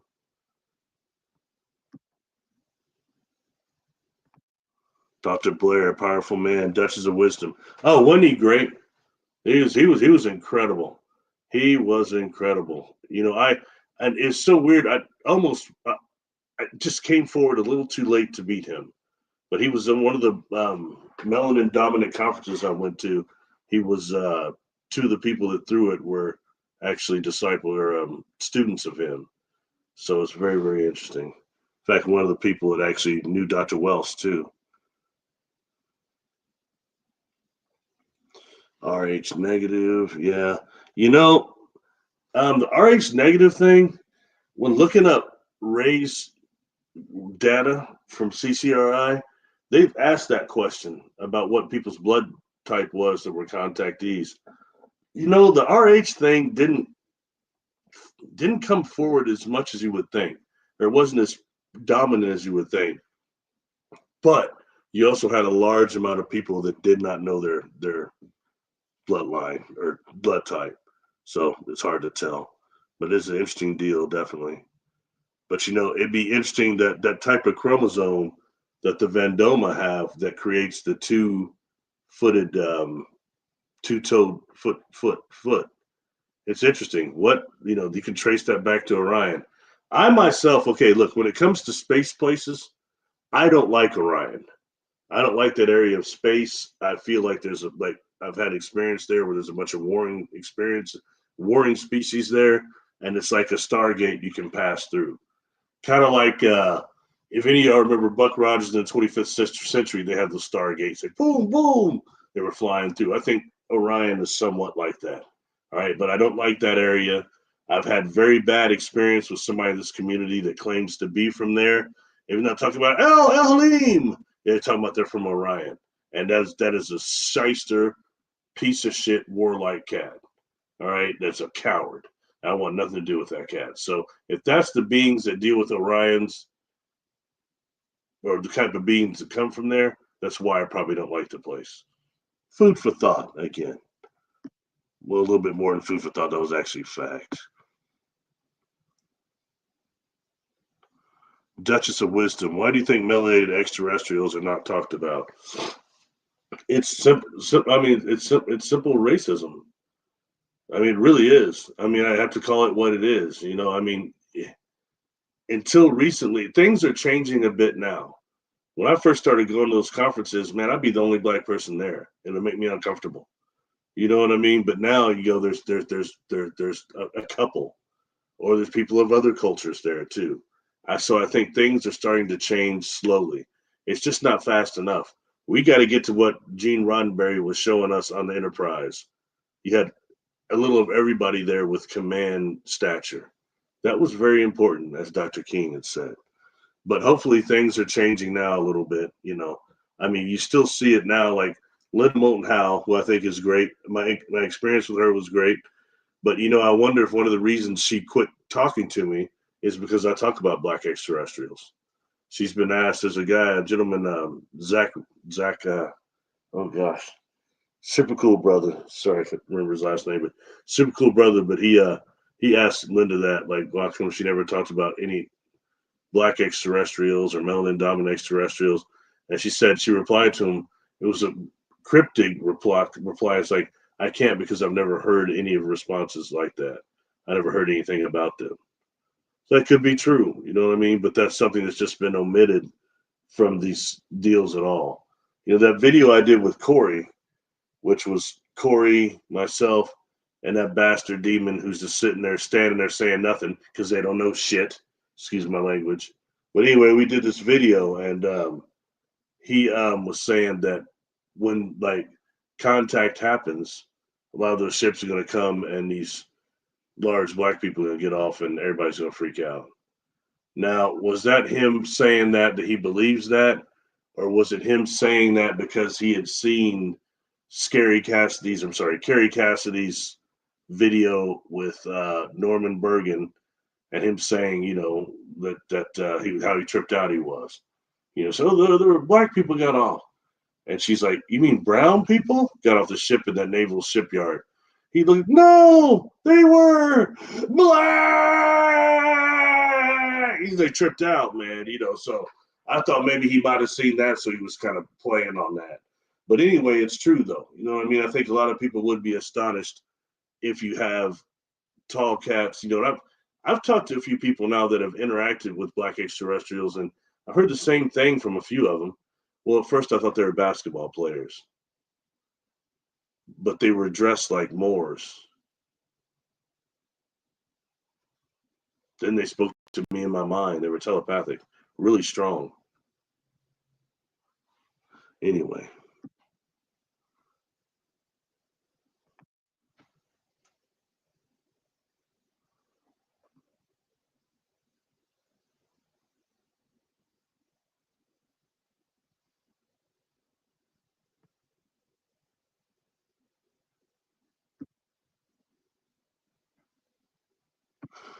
You know, Alpha Centauri. Dr. Blair met the Melanin-Dominant gentleman from there. But another show to look at, I've had Jessica Jones as a blind target, remote view Alpha Centauri, and also Proximia B. Can't remember if she said she saw giants there or not. I can't remember. The data's all there. That show exists though, so check it out. Definitely, she saw life there. And it's interesting how sometimes I'll give her some of these places that are exoplanet, and since she doesn't know what the target is, sometimes she'll think she's looking at something on Earth. You know what I mean? I find that fascinating, and it's also kind of just a lot of damn fun, to be honest. I think. Damian Wyatt. Space is the place. Now that I don't know if you're referring to Sun Ra. Are you referring to Sun Ra? Sun Ra was a brother, like somebody mentioned, the only planet of choice. Sun Ra kind of goes along with that era. He's before that, but Sun Ra would come out with those big hats on with all those balls on them, and he said that they were from Mars, or he was from Saturn, and he was part of a galactic federation, is what he said, and he was from one of those moons on Saturn, and Saturn had a bunch of more moons that they hadn't found yet. He was right about that part, but people laughed at him and made a lot of fun of him. And one of his one of his albums he came out with was "Space is the Place." And it's like all these funky sounds, you know. But when dealing with that, now, for example, I pay attention to that because I have siblings. All right, they're all much older than me, and my oldest sibling right now, Reggie, he's 68, just turned 68. He's contactee too. His experiences are different than mine. They're not like mine, but they've done different things, or the beings he's dealing with, and they have. He's a musician. They've addressed him through music. You know, there's something called a theremin, and the theremin is like a handless but still collects beats, like that beat. Like they have those bands of sound that go around the planet too, and in space as well. Even black holes, they found out, make sound as well. But he had realized when he's having this experience, he has a belt that he has on, and this belt is like unique, and he found himself like touching it, and it was making these sounds, or taking something to push around, just making these sounds. He said sounds I'd never heard before, so I started, you know, just doing it a lot. And as a musician, he starts making tones with it. And if somebody walks up with a big hand and says, "Hey man, that sounds pretty damn good," and he's just looking at that person, and he starts figuring out what's going on. And they appeared to be some of those brothers, they're like from, is it Panama, where they have the black people with the bluish eyes and the blonde hair, blondish reddish hair. He said they looked like that, and they were all musicians. So, food for thought. Joe Morton's really cool show called Eureka about the town of Genius Work secretly together. Yeah, that was pretty good. I like the sheriff. He always made me laugh. And what's her name is on there? Pam. What's her name? Well, she's great though. She was on one of those Deep Space Nines too. That I thought that was a pretty cool show because they have so many different inventions there and so many different scientific concepts they threw out that it was something better than the Big Bang. I couldn't stand that show, but I thought Eureka was pretty cool.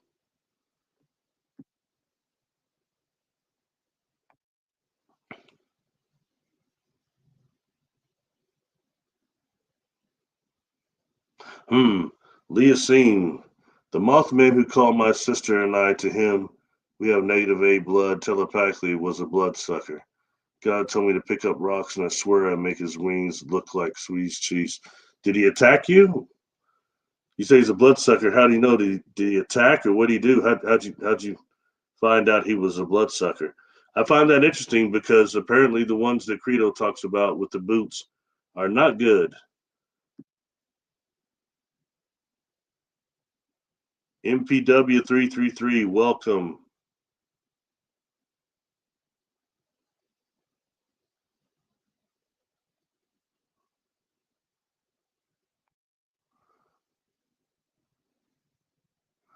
People had their heads on straight, they would understand every single race on Earth exists out in the universe.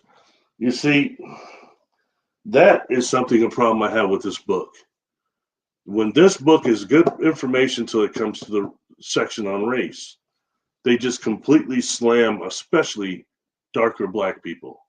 Like, oh, y'all just come from here and aren't worth nothing. And that's something that is always thought about, even Africa. Like, look, I'm not African. I'm African, quote unquote African American. I'm just a melanin-dominant black man. Well, they would call us like those breeds of mutts, a little bit of everything in me. So I'm not African, all right? I got a degree in ethnic studies, minority studies. And I would talk to a lot of the brothers from the different countries when they would come over to school, and I'd just hear about what they heard. The ones that would tell me, like, I was told when I come over here, don't deal with black Americans at all. You had nothing to offer me.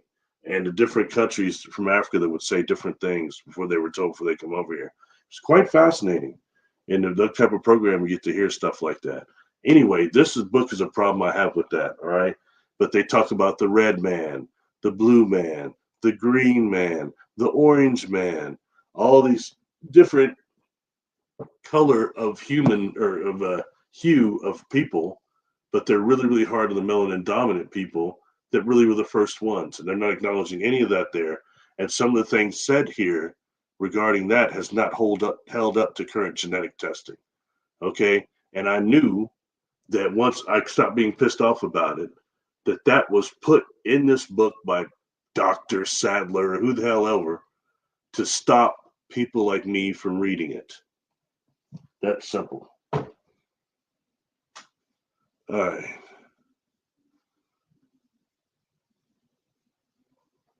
All right. Don't worry, I'm almost done, everybody. I'm about to wrap it up. Sky Mountain Watcher, welcome. Thank you for coming. Daryl Stanio, thank you for coming.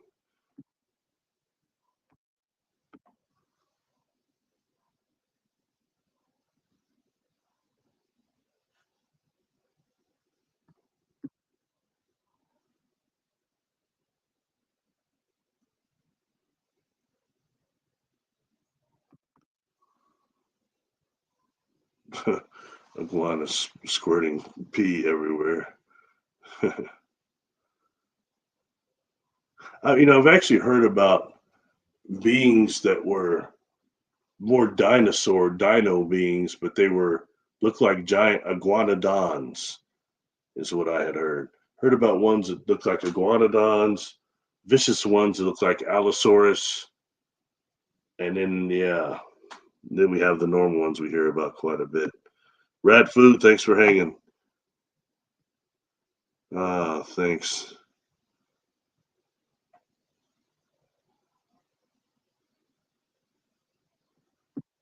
Man, really cool.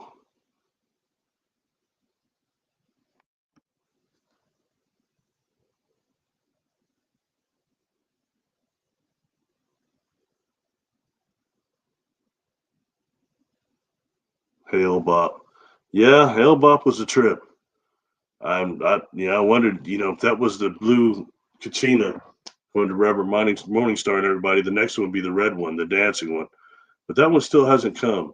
And all the Earth cataclysms that were supposed to happen, that is quite close to what Dr. What's dude's name? Ed Dames said. Everything is about doom. That's something Credo Mutwa said too. He said those beings had given him visions of horrible cataclysms on Earth, like no trees, no anything, and just to give all these visions. And he asked that too. Why are they always giving people these visions of destruction? Is it because they're trying? My question is, because they're trying to divert us from going on that timeline, or is it because they're trying to get us on that timeline? Very interesting food for thought. They're alternative points in time where it can go one way or another. And I think that we're definitely at one of those points right now. Ace Banner 777. Good afternoon. Hello, my friend. Lee Sam, MP or Organism 46B.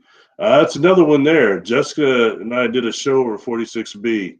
That got real weird. People got mad over that one. People saying they gave her the target. That was me that gave her that target.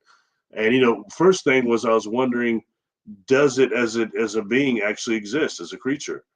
And you start hearing things about not just 46B, but other things. Those people that work on those deep oil seal rigs. You start reading some of the stuff they say. They've had weird experiences down there too. Stuff that you wouldn't want to come up against. Don't worry, I'm almost there at the bottom, y'all. Appreciate everybody coming. I didn't think many people would show up. Just waking up. Yes, my email is barrylittleton13@gmail.com. barrylittleton13@gmail.com. I'm still behind on some people I didn't answer, but anything new coming in, I'll make sure I get it immediately. But I've still got some other people. If you're one of those people on there too, I'm still trying to answer people, and I'll try to get some people today. I got kind of confused when I wasn't working for a couple months in this stuff, but now I'm trying to get caught up.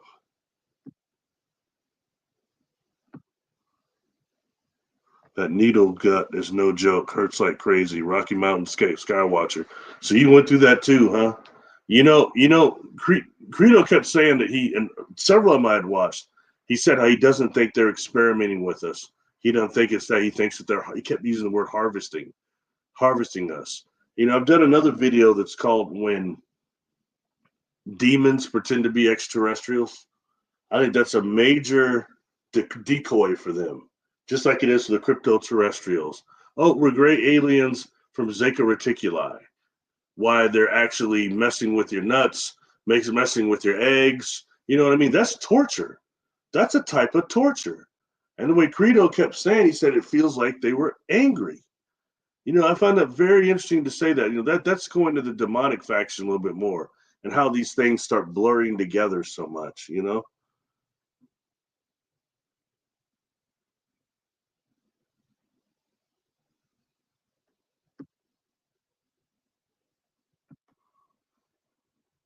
I wonder what type of wood it was.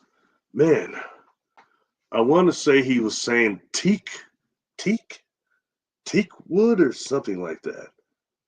In fact, I'll tell you what, when he mentions that, it's on David Icke's Reptilian Agenda. Unfortunately, it's 3 hours and 33 minutes long, but I'm pretty sure it's that one he starts mentioning those trees. They're the type that actually can kill the reptilians. If it's grinded to a point, they're allergic to it. And when you put a point on it, especially, you can go through them. And that's just so weird when you start looking at it, because some of these reptilians are eating blood and the things they're doing. It sounds just like Dracula stuff, being pierced by wooden stakes. You know what I mean? It's very, very odd.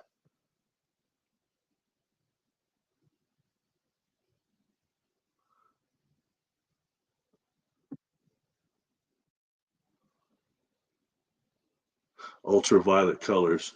Yeah, for example, some of the energy Zoa, Yeah, when I first became aware of them, I was not feeling good around the cloud busters I was making back as a teenager. But I used some back then. We still had the Kodak with infrared film and an ultraviolet filter.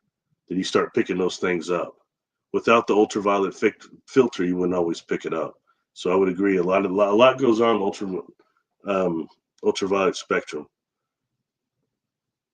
There's been multiple different cataclysms here on Earth. Yeah, you have the Dryas era.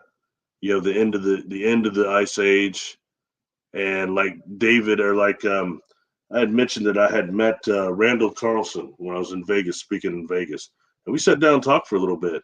And the man's absolutely brilliant. And he had mentioned to me that from that Dryad meteor shower, he thought that we'd actually had in about 1,000 years span 21 major impacts. And I mean, that's a lot that actually ended the ice age. I know there were four before that I'd heard him talking about that they've actually proven through satellites in the holes, like the Green Bay Shelf, I believe, or the Greenland ice shelf. That's one. Saginaw Bay is another one. And when these things hit, those meteors come in extremely hot, and it hit that ice shelf. It flew huge chunks flew up and flew across the globe and landed places like that's what created the Carolina Bays, those blue holes and stuff. So, you start dealing with stuff like that. Anything during that period, especially on the top of the surface, would be just pummeled. So, anyway.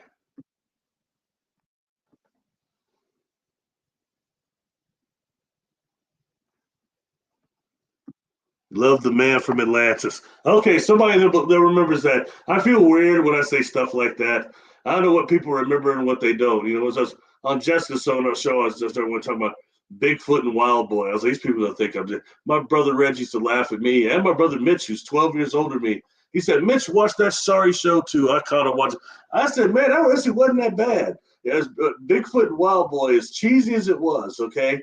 It's so weird because that actor wind up playing Bigfoot on an episode of The Incredible Hulk around the same time. And the Hulk, he was he's pretending to be Bigfoot. The Hulk like jumped on him or something. But I mean, same actor. But one thing about Bigfoot and Wild Boy, they were trying to show that not was Bigfoot capable of like jumping across a valley when he screamed or whatever, but they also show him running at like 70 miles an hour with cars. People say, how's that thing keeping up? We're going 70 miles an hour. I think that's interesting. And we got to admit, those Sasquatch can really move. I've been wondering what is their top speed. And it's so interesting considering when you look at Thinker Thunker's his analysis and his measurements, especially like the new one, the Independence Bigfoot. You've all seen that one? That's good. I mean, he shows it again. That's the forest giant. And how they're so big, but their legs are so short compared to their body. But still, you have like 6 feet, 4 feet, 4 to 6 feet between their footsteps. So imagine what it was if they had even longer legs. Just interesting food for thought again.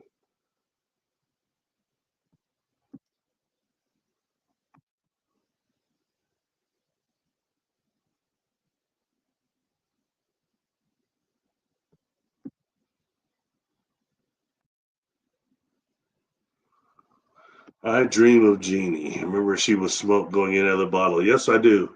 But I got to be honest. I thought Bewitched was hotter. I thought Elizabeth Montgomery was a little bit hotter than Jeannie, than I Dream of Jeannie. Liked them both though. And heck, was I Dream of Jeannie was some J.R. Ewing, wasn't it? When he's trying to play a good guy. That guy played one hell of a bad guy. Bob Europe. Sorry, I don't know who that one is, Manifesto.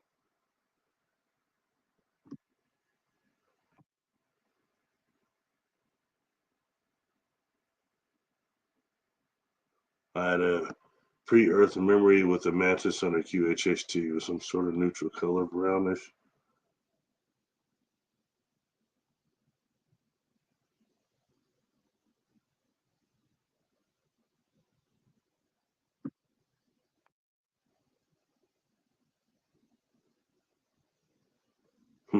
You know, it's interesting to me, the octopus thing, you know, there's been one discovery concerning their genetics, and all of a sudden the community has just gone left with it. Now they populated the seas. They did this, they did that. I mean, sometimes we request and need too much fantasy. Because that's the case, we've got not just octopi, we've got the dolphin, we've got the whale, all three which don't appear to be of Earth.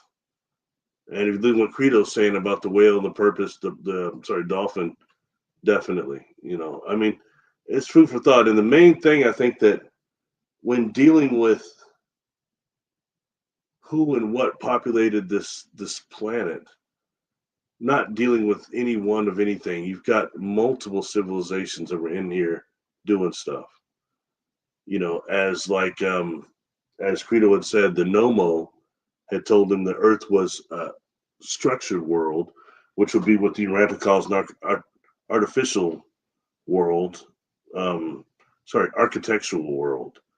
And then it was designed to actually have tons of different species here to populate other planets in the Milky Way, or perhaps the universe. So that's why I say, if humanity screws up, there are other beings wanting to come in here and take over.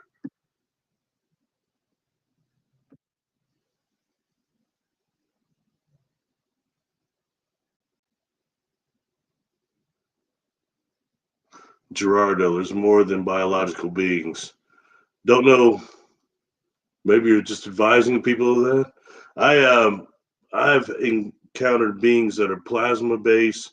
I've encountered beings that are condensed light. I've also encountered beings that I'm pretty sure were just thought forms.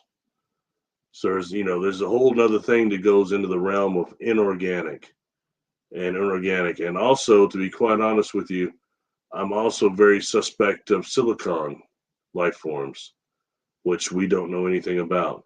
In fact, you don't even see that represented a whole lot on science fiction, with the exception of Doctor Who. It went into that pretty hard.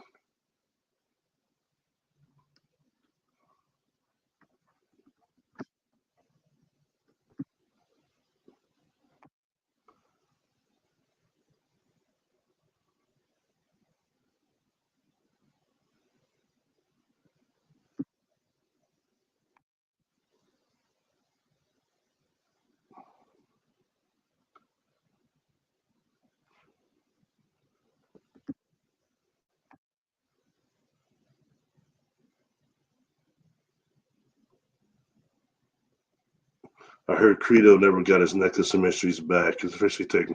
That's what I heard too. Heard he also got really hurt in that robbery. Um,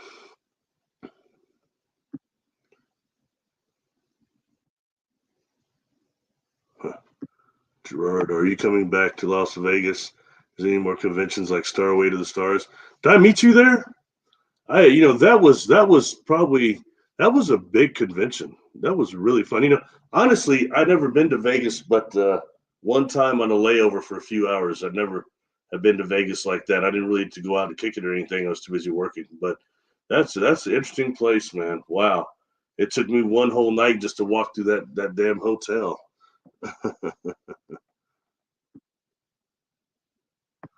Yeah, the shrooms. Yeah. You know, mushrooms, when it deals, that's what I agree with Rupert Sheldrake and Terence McKenna. Scientifically proven that psilocybin is impervious to solar radiation. Perfect interstellar symbiotic probes, real Bracewell probes that connects to nervous systems, you know, of the inhabited species.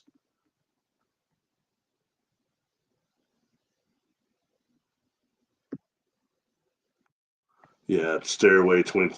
No, I went to the one in 2020. In fact, I was in Australia and I got back. I had like 2 days home and then I flew to that deal. And it was in 2020. And then I'd say maybe a week later, 2 weeks later, COVID shut down the whole world. So,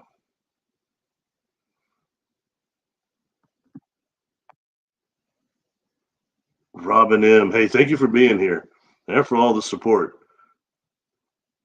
Yeah. Yeah, in fact, I'm not corrected. If I'm corrected, you were mentioning the dolphins too. You might have connected them with the Nommo. Um, Different, but like Credo says, he thinks the dolphins are not from Earth. See, I learned something different. Was remembering something different when you back. If you look at something like Elizabeth Hayes' initiation, when she deals with the sons of gods, like before that initial cataclysm that she talks about there, you had some of the sons of God who took to the sea and used with their genetic technology the whole aquatic ape thing to kind of transfer themselves into some of the mammals of the sea. Again, food for thought. So pretty close. And you wonder how close it is. Somebody had mentioned earlier, I'm sorry, I passed it by, that you'd seen an extraterrestrial come up to you out of the water. When you said that, it reminds me of that brother, Jay something. Anyway, he was on the Joe Rogan show, and he said in Seychelles he's had a mermaid in the pool down, or in the pool of the hotel, or the waiting pool out there, that swam in and came up here, and the kids saw it, and people were telling, "Oh man, sorry, you must be been seeing things." He said, "No man, I saw a fish man," and he looked upset, like he didn't want us anywhere around there. Anyway, stuff like that. In fact, it's too bad, because when it comes to mer people, as I've said many times, you have that documentary by the Animal Planet that was just a bunch of actors that completely ruined the whole aquatic ape thing and everything. But there are two films on there they took, you can find on YouTube. One is, it looks like it's over like the Baltic Sea, all that turbulent water. They bring that net up, and the web arm sticks out, and it falls. The net falls. I think that was real. I talked to somebody that dealt with some stuff like that. They said, see stuff like this. They said, man, if that was a stunt, man, that was awful dangerous, man, to do something like that. And the other one is those two guys in Israel that see the mermaid on the rock and it takes off in the water. I question if that one might have been real too. Two things that mixed up with that garbage that was something to throw people off that might be legit.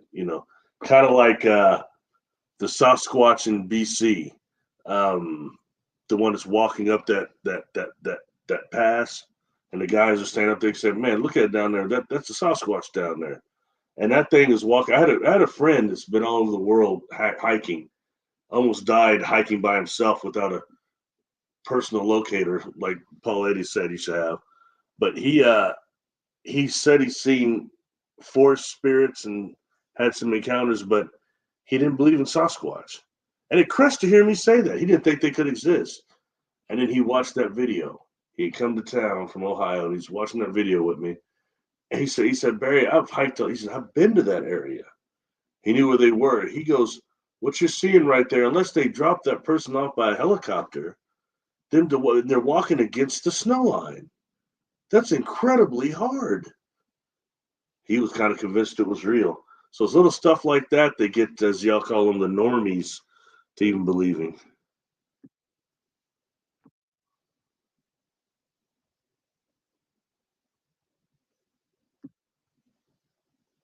Party now. Sunday parties, huh?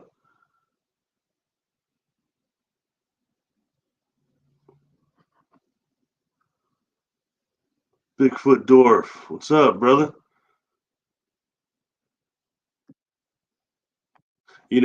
When I was on board these craft, and I found that there's this mycelium fungal component, and they're telling me that too, and I tried, I tried to force my experiences, try to make them happen. I could never do it. None of the CE5 stuff, calling them in, none of that. I tried to make these things happen, and they wouldn't. And at one point, I got these. Gosh, I was in college then, and man, I got these really good blue Hawaiians. Man, they was fire, fire, yeah, yeah, yeah, yeah. Oh my god, I ate those things and try to make the contact happen. I thought, well, since there's a mycelium component with the craft, maybe mushrooms will do it. You know what I mean? I listened to what Terrence McKenna was saying, what Root Sheldrake was talking about, the morphogenic field.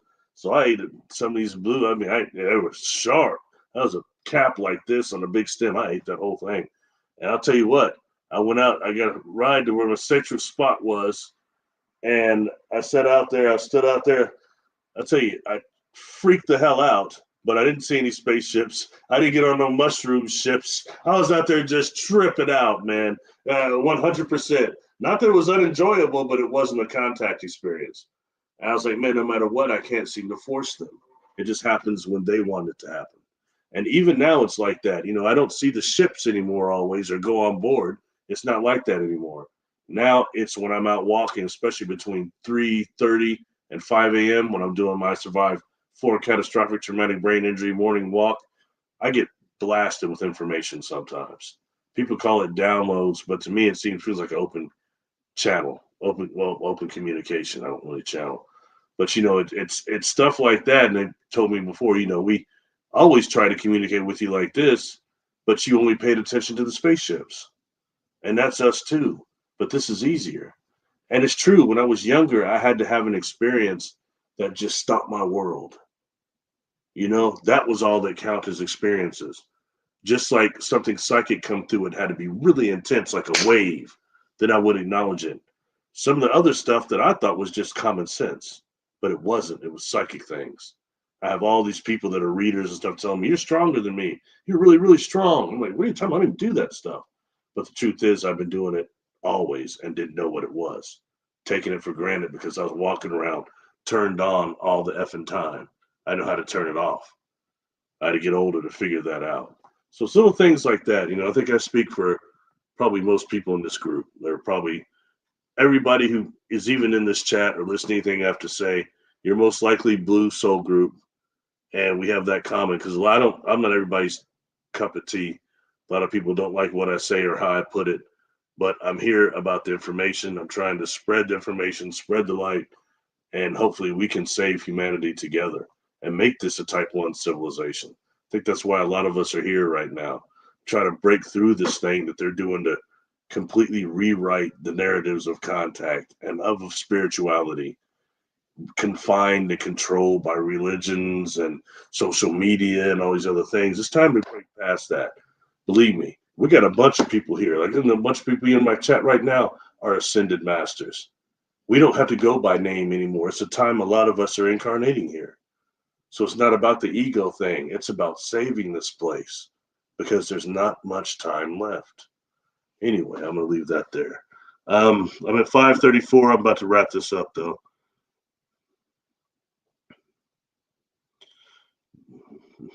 Yeah, I definitely didn't need mushrooms to get off. I'm psychic as hell. I'm a medium. You know, when I was younger, I was strong enough that I couldn't tell always who was living and who wasn't. Sometimes I see like something that would appear to be a bum or something, or a transient, and the fact is they're not. Well, these dead people, but they're kind of like out of it or stuck in a routine, and that's why I couldn't quite, you know, pick up on it until I got older. And then finally, I got attacked when I was 7 years old by a ghost that was non-corporeal, but it attacked me. And I can tell you a lot of that is done to young people, so it scares them so they don't use their abilities anymore. Quite common.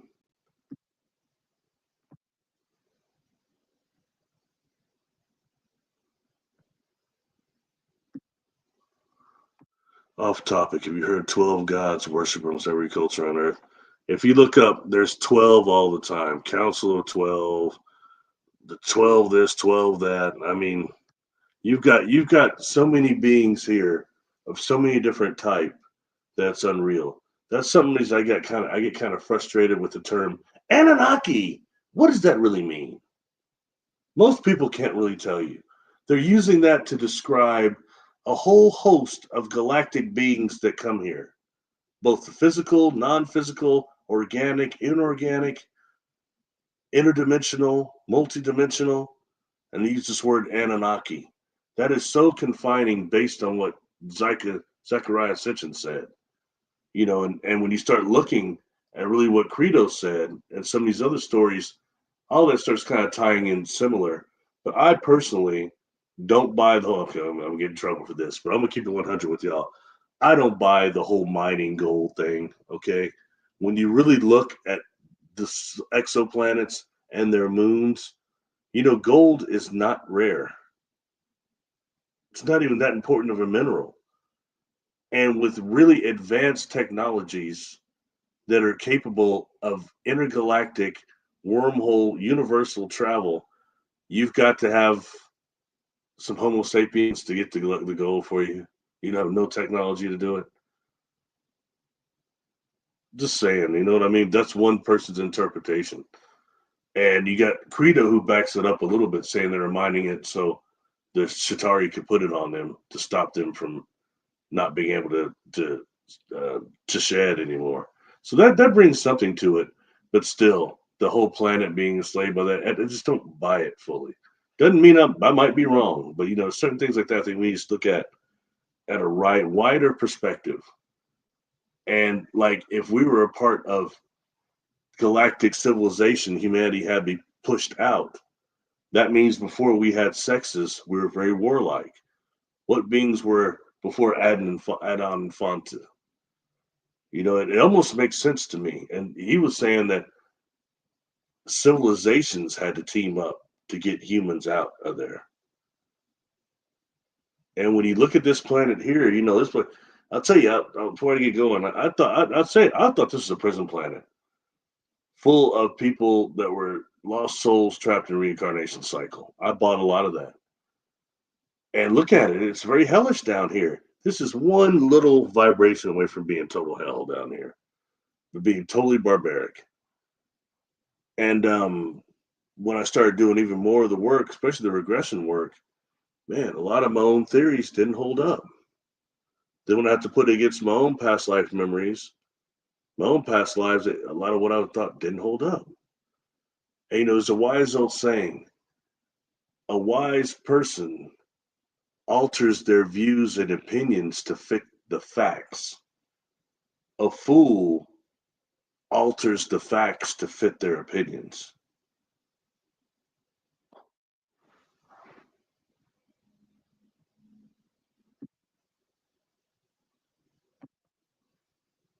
Sometimes with drugs, you can't access Mother Earth Pyramid Power Infinite. I don't agree with that. Check out Castaneda and check out what especially a lot of those Toltecs were doing, and those quote unquote sorcerers and seers and novels. They were using those power plants to actually boost people's perception. Now, it's not something you have to use all the time. Like, for example, you eat like some killer mushrooms, it boosts your perception. And it's like you open up a door looking in, then the door shut again. But it shows you what you can get to vibrationally without them. And haven't you wondered how many people died in our past for us to learn what to eat? This must be countless thousands of millions of people that died for us to learn the right stuff to eat. Maybe not as many as you would think, because back then in the other cycles, you had seers. And I mentioned before, those of us that can really see. Okay, I can see an energy field around people, and it goes about 6 feet outside of their body. And for the most part, from the outward, it looks like normally either spherical, oval, or almost a mushroom type of shape to it at the top. But it's the shape of people's general energy field. Okay, but then you'll see other energy configurations, like an X or like these squiggles or something like that, that's in the middle of people. It's awareness, some type of organism, inorganic or it's organism generating energy field. But then when you're not looking psychically, you're not using gazing techniques, you're just seeing a group of people and there's two people standing there. But when you start looking at it, you can see their energy field isn't like other people, but they're in a crowd with other people. That's an example of these other beings that come here and blast in our field of awareness and are operating right here, and we're using our own cognitive bias that we can't see exactly what they are. Check it out, folks. The same thing happens in the dream state. All right. In the dream state, we have electron impulses of our brain that generate all kinds of phantasmagorical images that we start interpreting. Okay. Because we're beings of perception. We're perceiving that information coming through us. But when you really get to the last gates of dreaming, it's starting being able to wipe all that away, all these phantasmagorical images, and you realize you're just in the middle of this electron impulse, whatever color it is, your background is. But then it's a matter of using your seeing to identify and isolate how many energy generating beings are within your field of awareness, within your field of perception. Those are the inorganic beings that use those phantasmagorical images to interact with us, a lot of times to suck us dry. Because the worst ones, some of the ones they call quote unquote allies, they show up as foreign objects in your dream or something just really out of place normally. As to where the most aggressive ones, the vicious ones that feed on our Jolly Rancher energies, loose, whatever you call it, those ones come as people you know, as loved ones. And they attack you. They attack you during your dreams. And you know, somebody, you got your dad, your mom, somebody on you, MF, F, F, F. You're like, God dang, why the hell are they acting like this? But they're welling up that emotion so that you're upset so they can feed on you. And I mentioned this before and I'll mention it again. When you can see, go look at some babies. Go look at lots of little babies like in a nursery and look at how they have not just that luminous cocoon I just mentioned, a luminous aura or an energy field. They have like this cocoon over it, this sheen. It's like a bright white glow kind of. And it like is going over the luminous cocoon, the person's energy field, the babies. And then watch, look at people. Kids still have it a little bit. By the time they get to like, 15, teenagers, that glow, you can only see it around their feet or below the knee. The rest is just the other energy field. It's still light, but it's like that white color or that kind of goldish color thing. That's the way I see it. I didn't always see colors like the chakra book, red, blue, all these different colors. I thought I was maybe psychically blind, but you see a different whitish, goldish energy field as opposed to this really, really bright sheen that they had before. What happened to it? It's these predators. They're riling people's emotions. They're confining and molding our perception and then attacking us, using us as food. And that's a bad one because those are invisible forces. The same invisible forces that put voices in people's head. You know, they're invisible just like our emotions are invisible. Our feelings are are invisible. You can see them on our face, see it in our actions, but the feelings themselves, the emotions themselves are invisible. Just like those voices, just like some of those inorganic beings. That's serious. That puts us with our brain blind spot at a total disadvantage. Stops us from being magical. I've asked you people before, why aren't we magical beings? We have great ability to perceive. We have intelligence. Why aren't we magical? Because we're too busy being trapped, being warlike and being things like that. You know, I was taught when I was young, an elder had taught me that a magical being, a magical animal, is an animal with no routines. Such an animal will never be trapped by hunters. Okay? Thus, they transfer that over. What is a magical being, a magical human? It's a human with no routines. This is a person I met that put their belt on a different way every day. They're doing stuff like that. No routines. It confines my energy. Food for thought. All right, folks, I'm about to get out of here.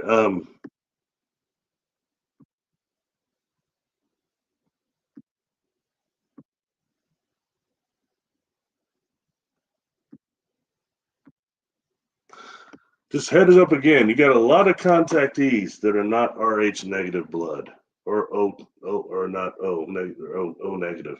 Got a lot of contactees that are not. We can't. Sometimes we get so obsessed with the bloodlines.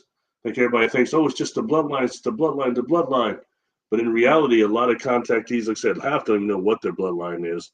But others that are not Rh negative, not O negative. So you got to be a little careful with trying to confine that. Like sometimes I think it's also an energy signature of your soul. You know, when you get to the other realms, what this book would call the mansion worlds, if you were a Christian religious cat, you would say, I think she would say, in my father's house is many mansions. That would be this book, the mansion worlds, which are the different astral levels we go to after death, the different levels we can manifest on. And they give description of each one of these mansion worlds. But when I look at a book like, I'll have one in here, Biography of a Yogi, when Paramahansa Yogananda has Sri Yukteswar is already dead and manifests in front of him. He's got this like yellow, this gold, this silver sheen on him. And he's telling him, man, I'm on this one Bardo. That's where I manifest. It's pretty high up, but there's higher, yada, yada. You know, what they call in the Tibetan Book of the Dead, the Bardo Thodol, the Bardo is the same thing this book is calling the mansion worlds. So, you know, things like that just to think of.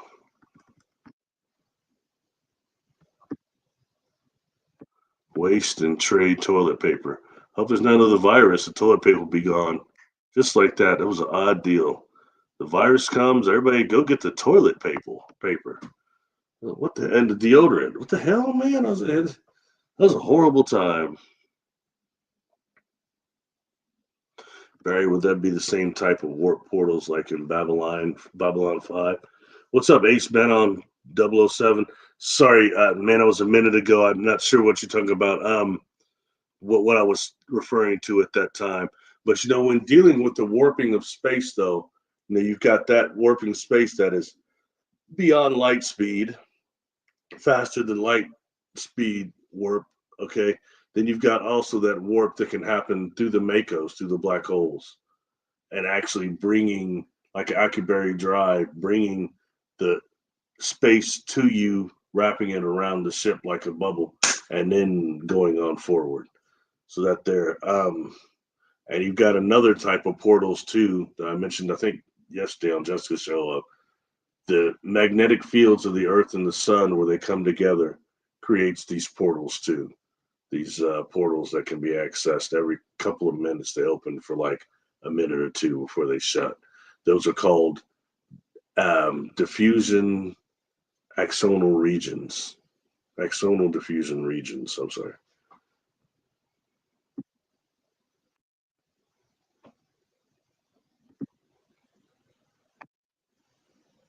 Why not? Space is black. Yeah, you know what's interesting? Something that we just did. I did a show with Jessica last week about the Umo, the Umites that were back in the 60s. They get those. They're supposed to be in the Pyrenees Mountains, and they gave those papers called the Umo papers. You know, they had said something that immediately always struck me when I was younger, because it's true. When you get in space, as they said, space is telepathic. When you get out of the atmosphere of this planet, it's totally telepathic out there. And when you start looking at what Rudy Shields, everybody says about the Makos, the black holes, they operate on brain waves, the Akashic records, which are black holes. They operate on the Akashic record, on brain waves. So that is a type of telepathy. And it makes sense that that's how telepathy is the main mode of communication in space.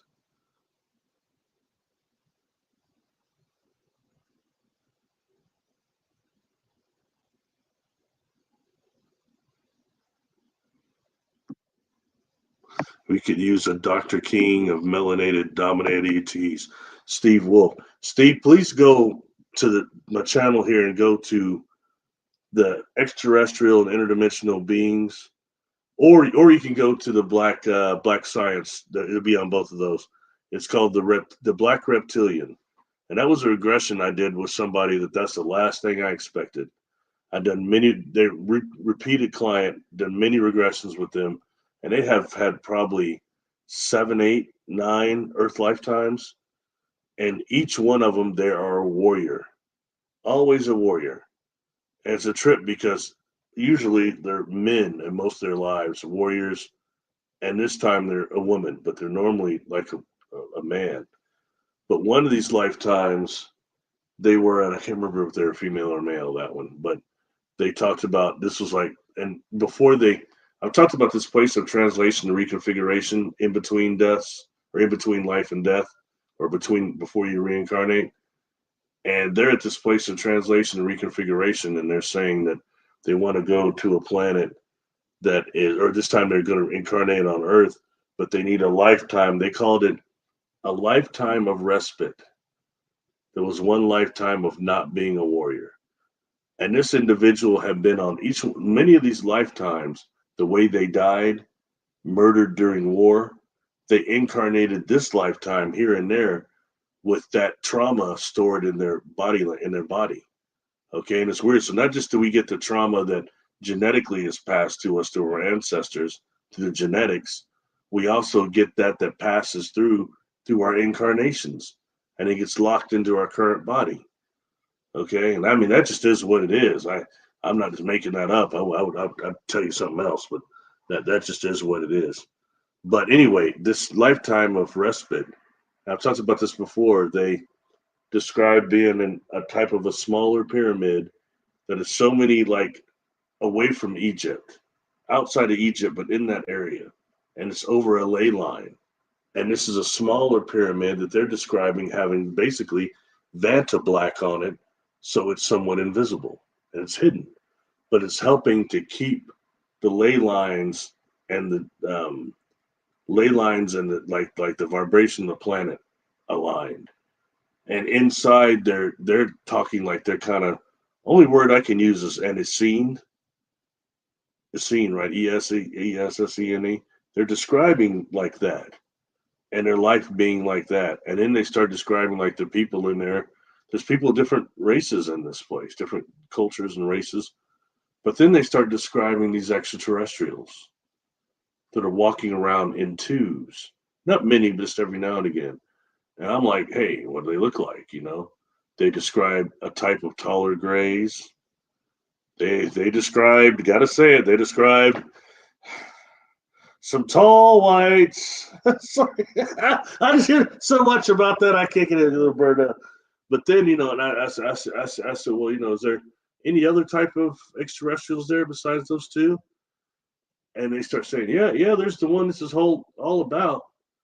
But the black one, the black reptilian, but he's never out here with any of us. He's always back there in the back, where basically this individual describes the room in the back of this pyramid, very similar to, okay, so if you're a Doctor Who fan, Tom Baker, when he regenerated, which was painful as hell to be, devastating as a kid, devastating.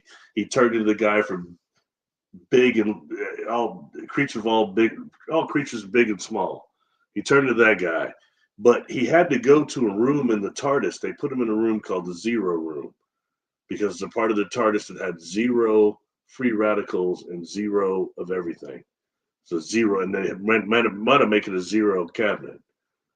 But this room in this pyramid, the client described as being like a type of 0 room, where this individual could exist the most.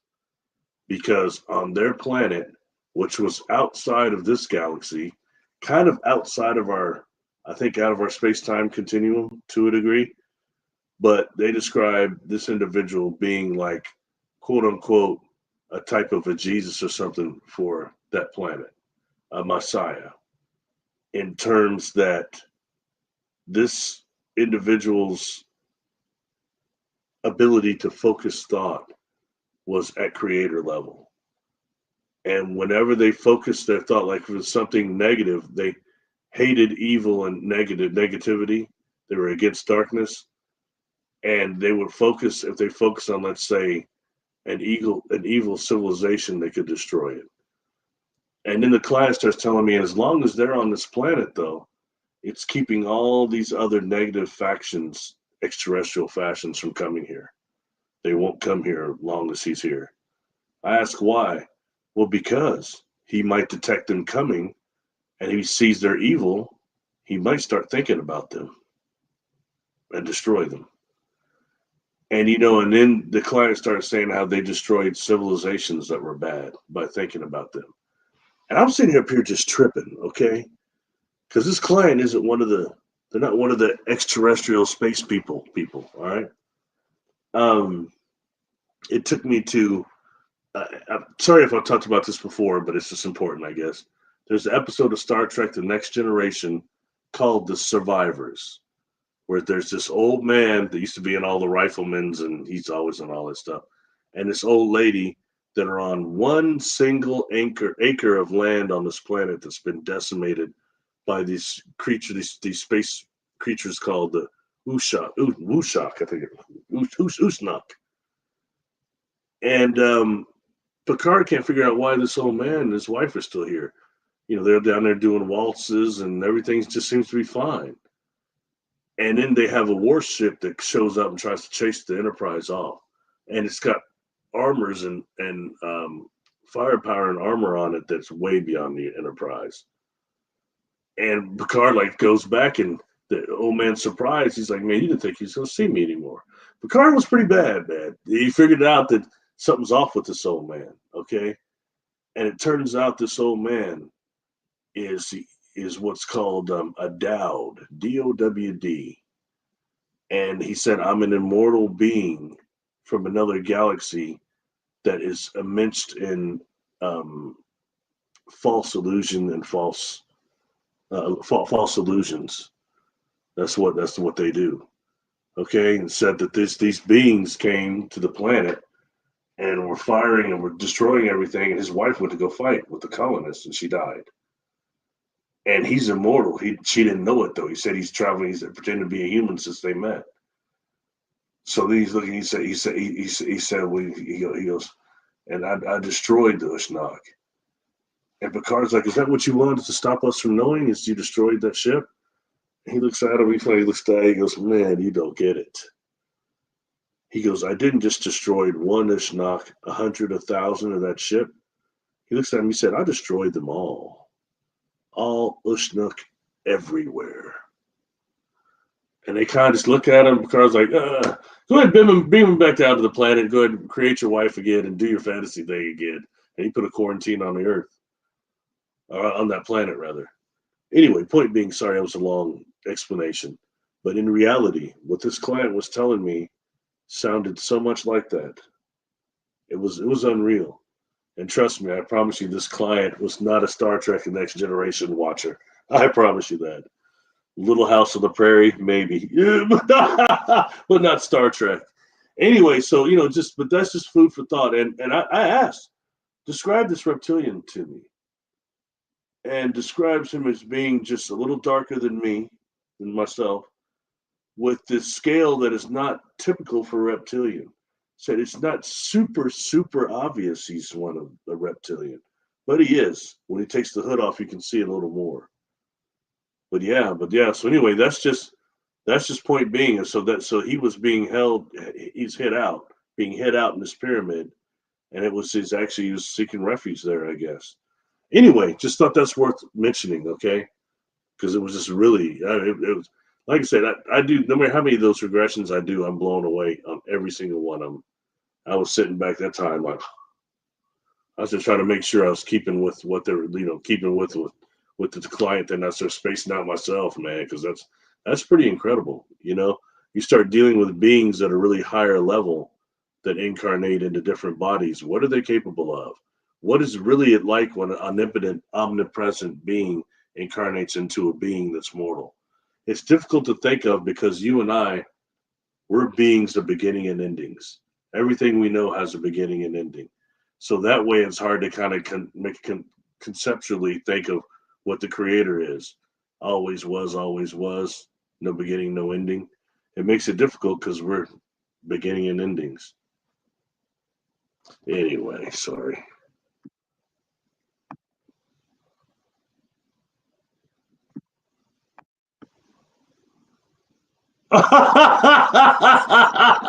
Genocide again. Pete Max, total douche. Beyond that, man. I'm gonna say it. I have nothing to hide, and if I ever see that little 5-foot bastard in person, I'll be on him like a cheap suit. He is a piece of shit. Okay, and he's out there telling people, "Oh, look at the book." He's trying to create a SETI out there. Who's on board those ships? He thinks he's an Orion or whatever. He's a devilish bastard who can't even say he's sorry when he stabs people in the back and hurts people. He's a piece of crap. Hey, why don't you teach me something, motherfucker? Teach me something. Let's see you apologize. Apologize to my homegirl. Apologize, you punk. You're a piece of crap, man. If I did something like what he did to me to anybody, I'll be cut off just like that. I would fall out of grace. Okay, I was dying, man, and that cat didn't give a damn.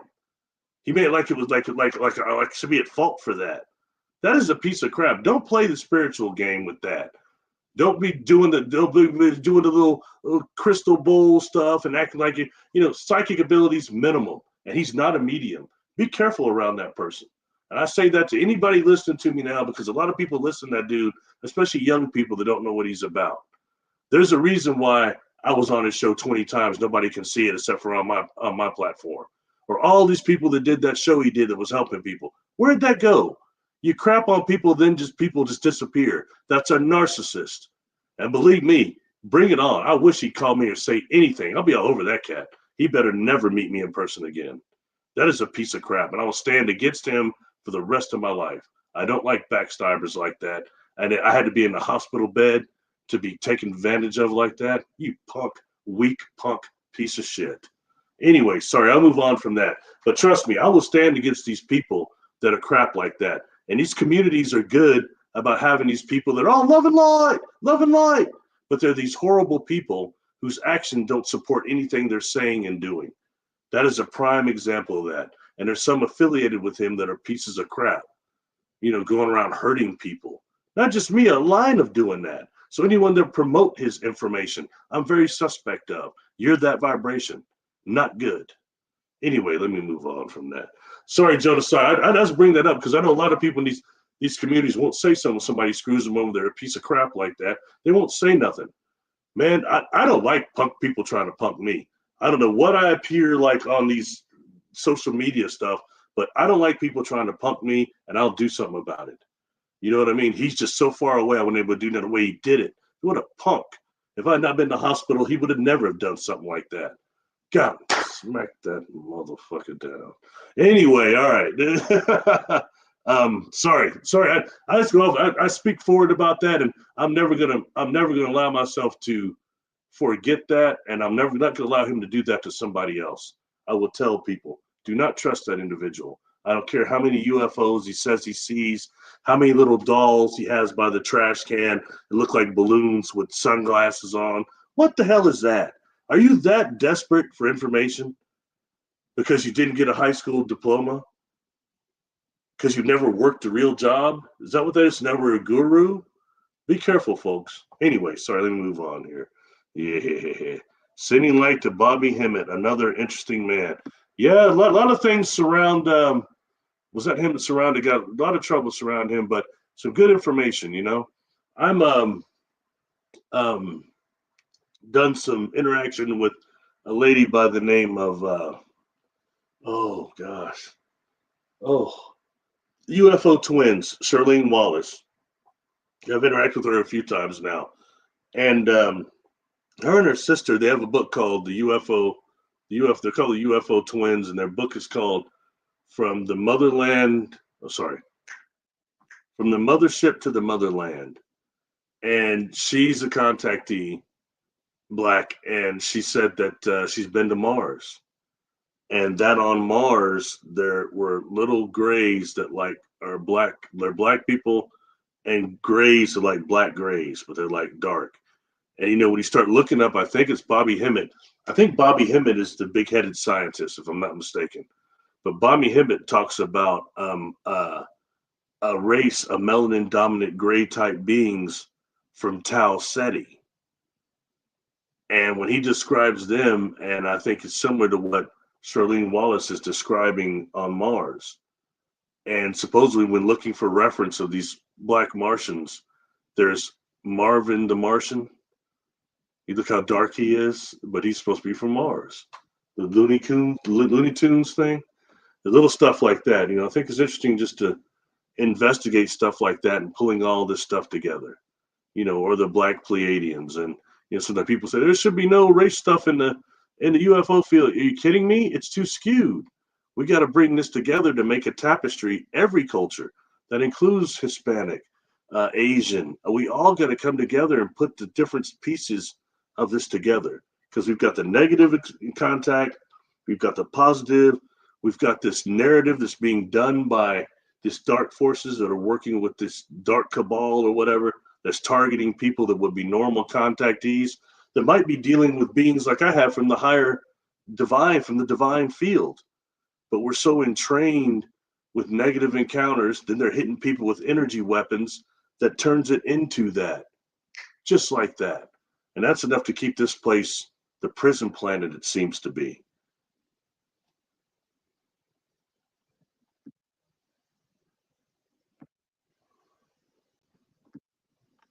Oh, whoa, I didn't know. I'm sorry, guys. I'm not going to get through all this. I know I was that far back. I'm sorry. Oh, wow. Wow, what a great chat. I'm very honored that people come in here and or chat. Marcia, Oak Dojo, Tim Pruitt. Hey, welcome, welcome. You've been following me for a while. Thank you for being here.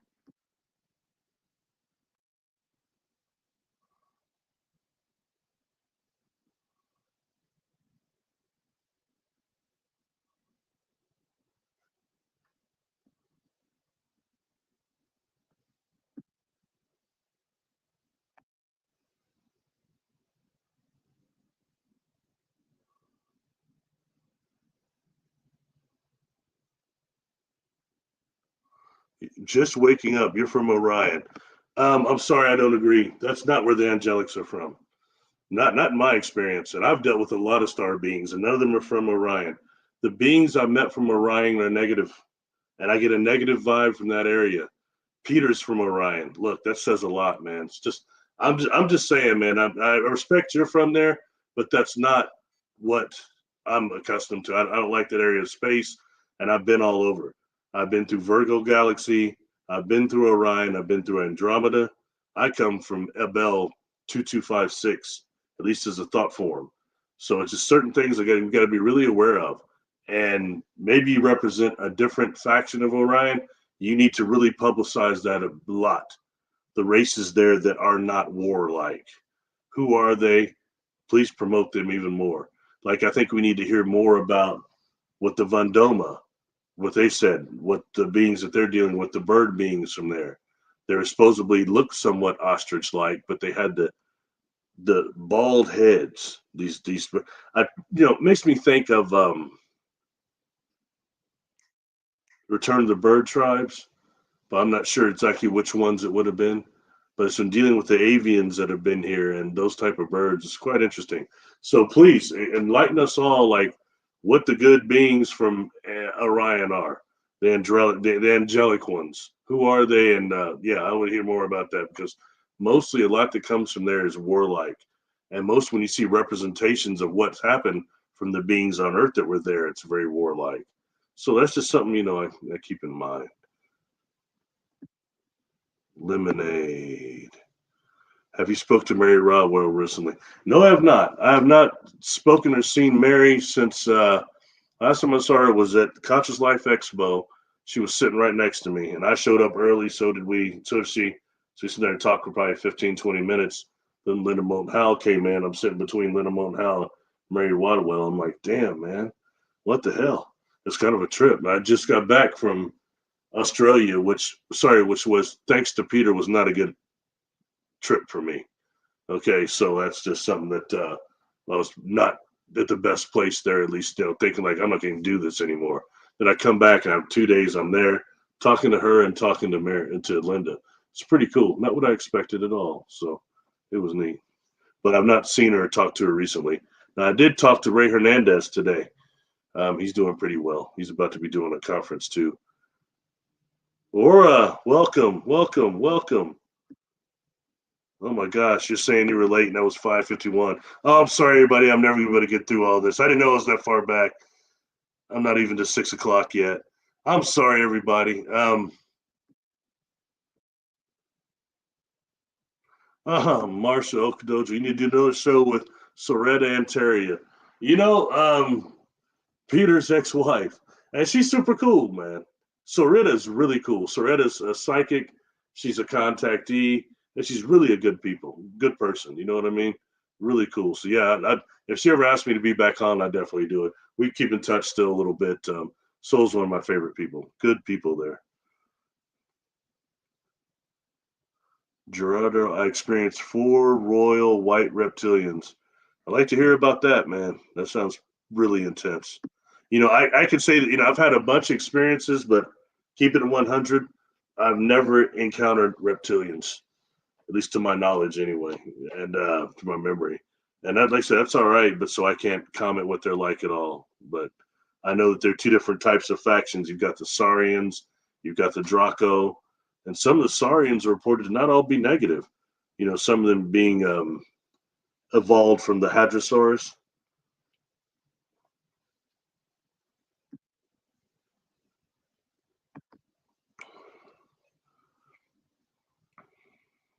Absolutely harvesting. I agree.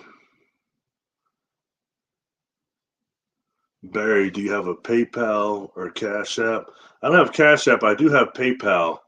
It's under Nightcloud 2016 at gmail.com. That is my PayPal email address. Barry Littleton, or I'm sorry, Nightcloud 2016 at gmail.com.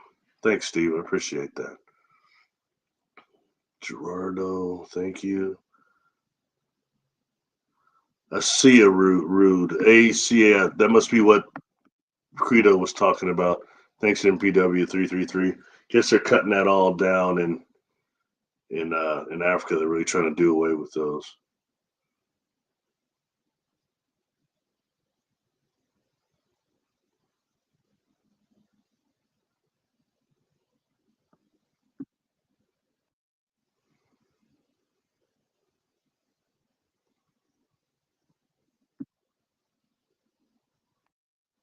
Wow. Never would have thought there'd have been this much in this chat. That's super cool. Wow. Colorado. Been hearing a lot about Colorado Bigfoot lately. Seawright Carr. Do you know anything about the Thelby prophecy? Yes. Read that long before it got popular. Something interesting about them and that whole book is that one, he explains, he says that some of these beings come from Cassiopeia, which is somewhere that is inhabited.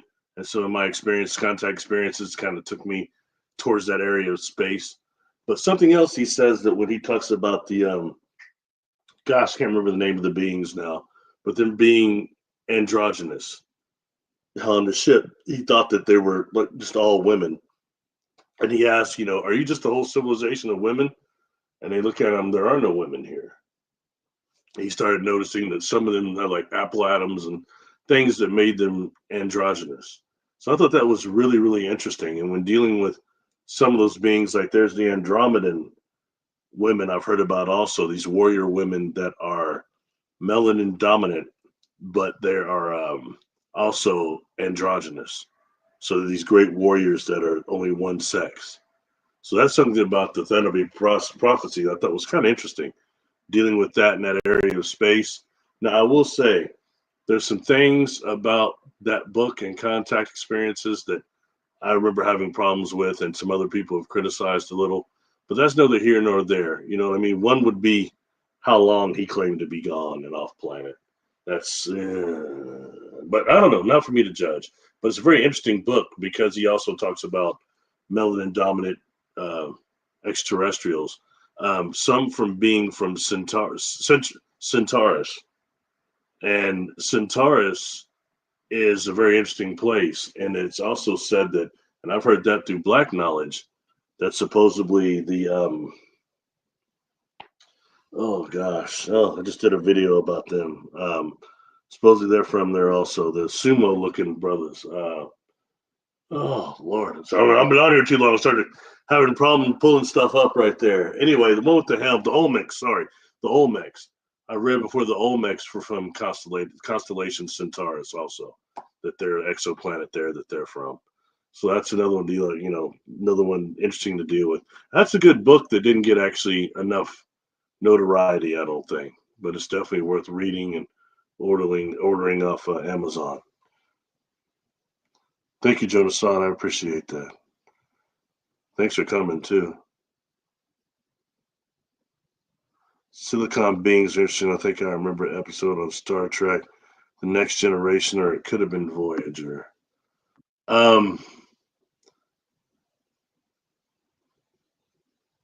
Actually, that was the original.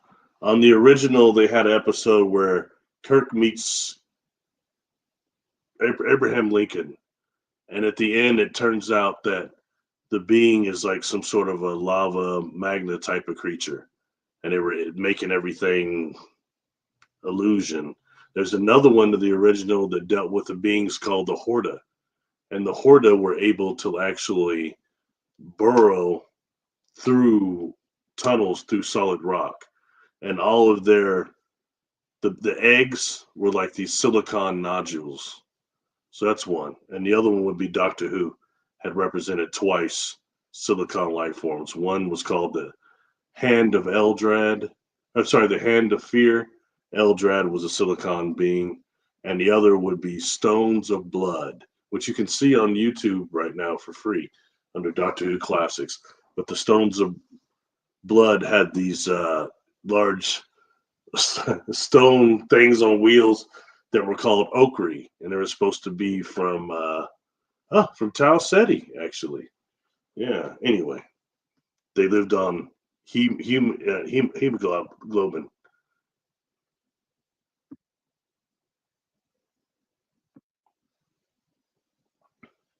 I would love to shapeshift. Hey, check out. I think I released those on my YouTube channel. I've done a couple of videos over shapeshifting. Something I was trained with when I was younger, or trained how to do. And it's not what you would think. It's actually about how to focus your perception in a way that actually molds the dream body. So the dream body doesn't have to conform to the same physical parameters of this body. But once you can actually put dream attention and your cognitive abilities into your dream body, then it's about a matter of how you can mold that. How do you actually go about molding that into a different form, into a different animal or creature? Yeah. It has to do actually with observing every detail about the animal, the creature itself, every physical detail, every habit detail, everything. And then actually being able to focus your intent of will into that and actually becoming part of perceiving that. And that's when, if you're in dream body, you're able to mold the dream body. A lot of that shape shifting occurs for beings that are sorcerers and shamans that actually can put full attention and cognitive ability into the dream body and manifest the dream body slightly into this dimension also. I've been saying it for a long time. That's what Sasquatch is doing. Some of the ones I think they're calling shamans or whatever. That's one of the things they're doing. They have control of dream ability. I've done a video over that. That's what I honestly believe. I think that's why when they're in dream body, they're impervious to bullets and things like that. And, I'm just tying that into people saying that Sasquatch was crashed out in their barn. How the hell, when you're that sketchy of people, you go crash out somebody's barn? Anyway, Gerardo without biological bodies. Ah, weird, but biological. You never know what was born at the beginning of the Big Bang. Agreed.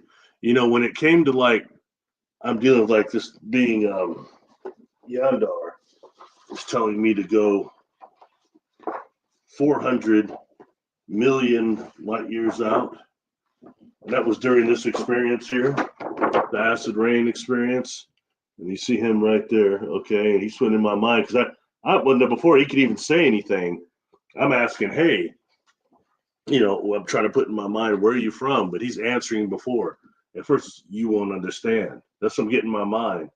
Man, I was watching Doctor Who by then. I thought I was heavy. I was like, no, lay it on me. I can handle it. And he starts saying, go, about, was it like 700 million, a billion light years out beyond the space-time continuum. He was right. I didn't know what the hell that meant. And then I was just trying to catch up with that. And then put my mind, says, you don't understand that. Focus on the third and fourth planets outside of Pluto. They're the basis that we use for jumping off into your solar system because we have problems with the density. Now, coincidentally, I gave those two dwarf planets, which are called trans-Neptunian objects, actually, part of the Kuiper Belt, the second one. And I gave that to Jessica Jones as a blind target. And she started seeing these bases and installations type of things, life, and seeing a energy field between here and Earth. And then seeing, well, first, was Earth. She kept saying, what's with the time bomb? Watching the time bomb. Talking about Earth. She was talking about Earth. They're watching Earth. It's a time bomb. Kind of scary. Anyway, sorry, I hope that answered that. In fact, why the hell did I even bring that up? Oh, sorry. Another picture of Xandar, if I have it in the back, is a place of space called Abell 225 the Abell superclusters. I think they're fairly close to what we would call the Big Bang. And I think at that point, too, we're dealing with thought forms that far out, that long ago. When I ran that past, I mentioned last live, Professor Rudy Shields took interest in some of my experiences. And when I mentioned that to him with that deal outside there, that far out, he's saying 1 billion light years out, 700-800 light years, 1 million light years out. He's saying, Barry, that's another universe. Outside of space-time continuum, that's another universe. They didn't tell you that, but that's what that is. I tried it. No, Dr. Shields, I think it's just another galaxy. It's just way out there, yada, yada. And he threw a couple of equations at me, which are way beyond my ass. He said, but they actually, he said, that what you're saying doesn't hold up calculation-wise. So I had to accept that. You know what I mean? And it also made me expand my own parameters for what and who I'm dealing with. Anyway.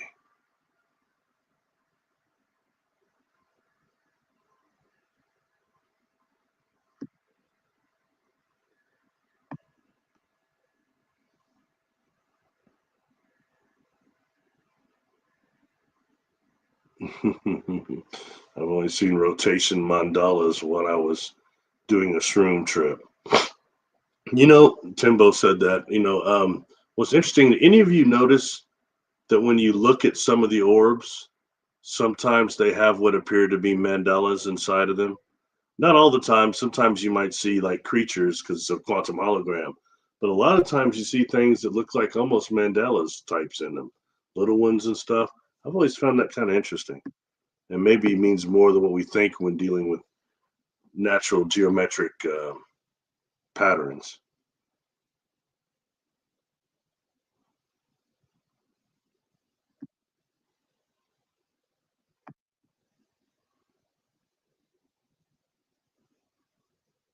I'd rather laugh than cry. Gotcha.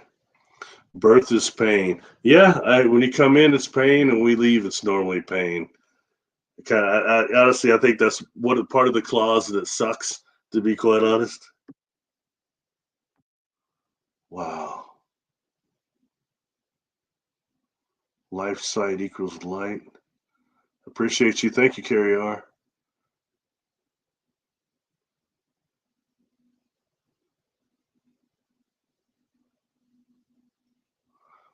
I like what you say. Many of us have like same energy opinions, but learn a lot from each other. Thank you. I agree. Yeah, that's the whole key.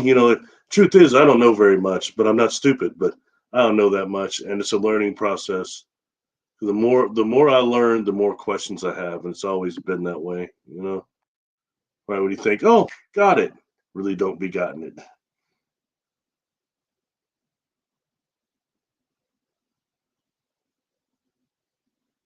Shadow being in your room at 17. Yeah, encountered 3 different types of shadow beings. Well, 4 technically. One would be the spherical, quick ones you see in your peripheral. Other ones are oval, bigger. The other one would be what somebody called the jumpers or the flyers. They're more elongated and they hurl through the air and they're very dense. Okay.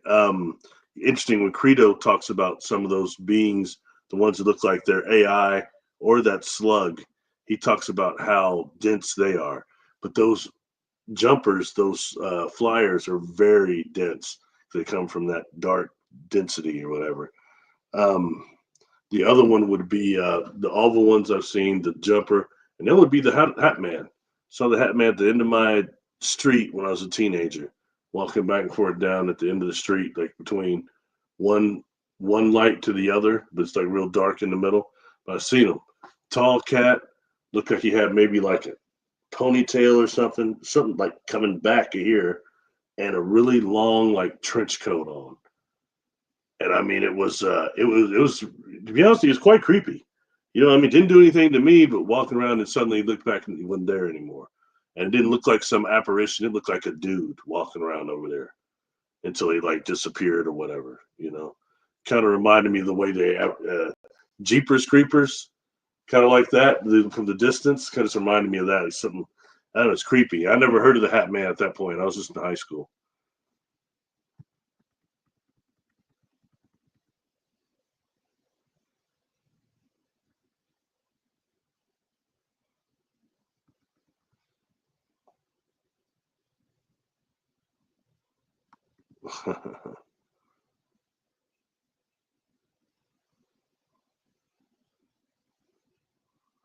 Barry, I heard indigenous elders say no one dies testing because the plant spoke. Food for thought.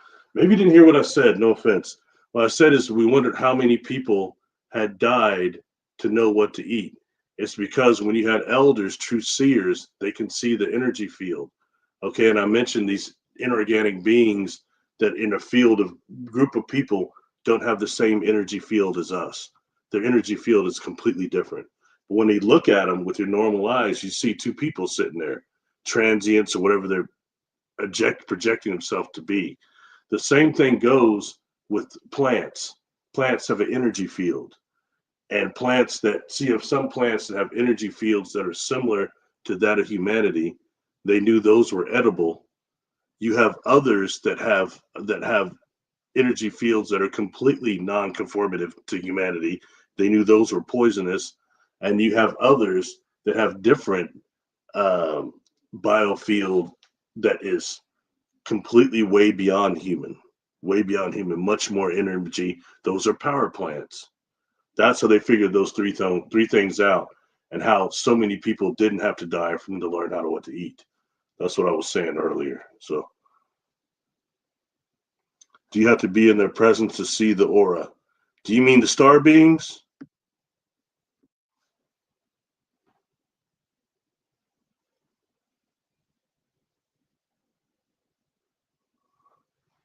Veronica Bartoli. Hello, Veronica. Hello. You can also do gazing in between their eyes, just above the nose, pineal gland. You can presume that way as well. Those are techniques that are given by Dr. R.S. Stein, B.S. Stein. I actually did a couple of different pineal exercises at his SETI in 2017 before the Skywatch. One of the deals by Dr. Stein are specifically what you're talking about there. You have also gazing techniques. Gazing techniques are slightly different, which are ways once you still the energy of the eyes, which is the most active part of the body. When you still the eyes, that great energy automatically has to find another path. It's the pineal gland. So all that starts tying into what I'm talking about, what I was talking about much earlier at the beginning of this, which is the African origin of biological psychology and what is called black dot theory in this book. And black dot theory is a way of using gazing and pranayama breathing on the eye of Horus to awaken the race memory, and also ancestral connection as well, communication. So that's one of those things there. And Dr. B.S. Stein has several different deals. One of them is the one I've shown it before. That's the most powerful, probably, exercise I have known for pineal gland. The rest is learning ways to stop the eyes, which they call stop techniques, or also gazing techniques. The stop techniques is in stopping your world and stopping the energy from your eyes to go through the pineal gland. Helps decalcification just like that. It's good to see you, Veronica. I'm glad you're here. Thank you for coming in.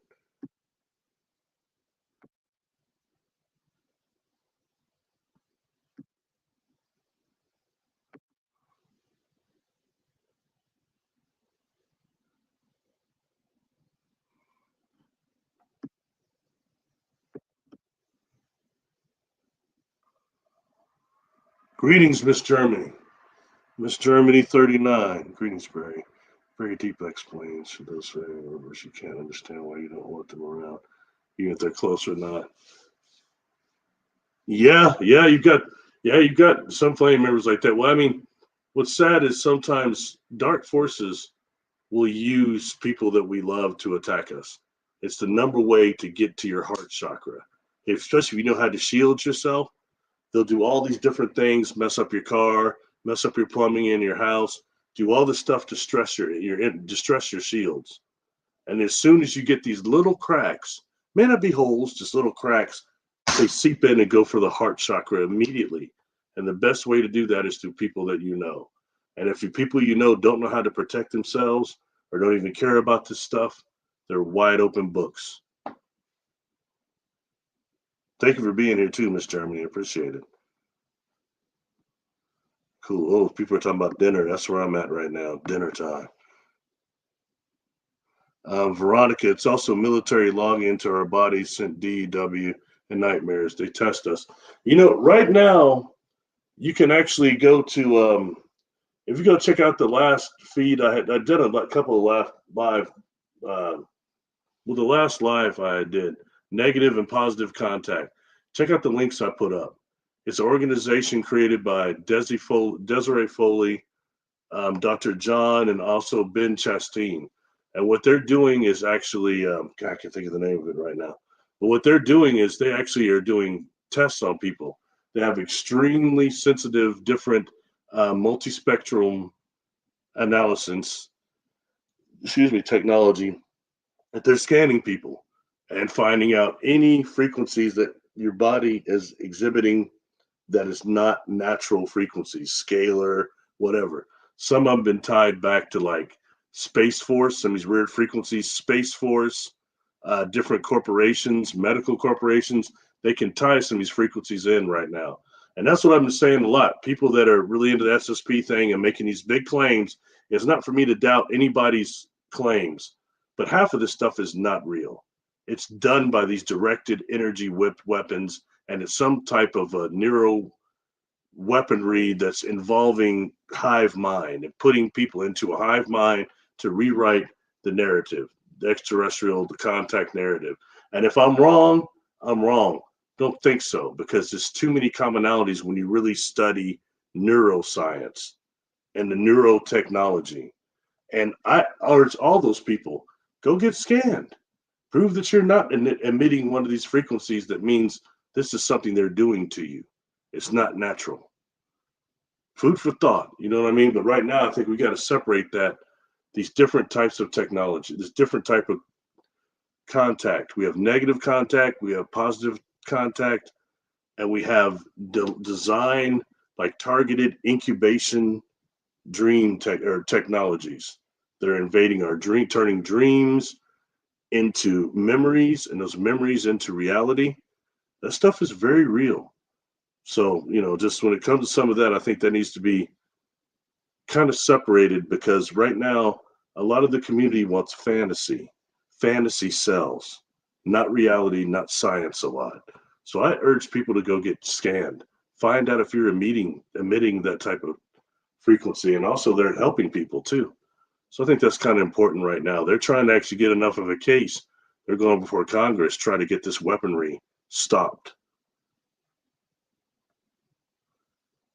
Voices in the Head, Dr. Jerry Mrzinski has dealt with great information. I have not met him, but I had done a video on voices, and people put me kind of in touch with him. I had dealt with voices, not like him, he's schizophrenic reward. I dealt with that with youth psychiatric quite a bit. And a lot of what he's saying is correct when dealing with a lot of these voices come from outside influences, so.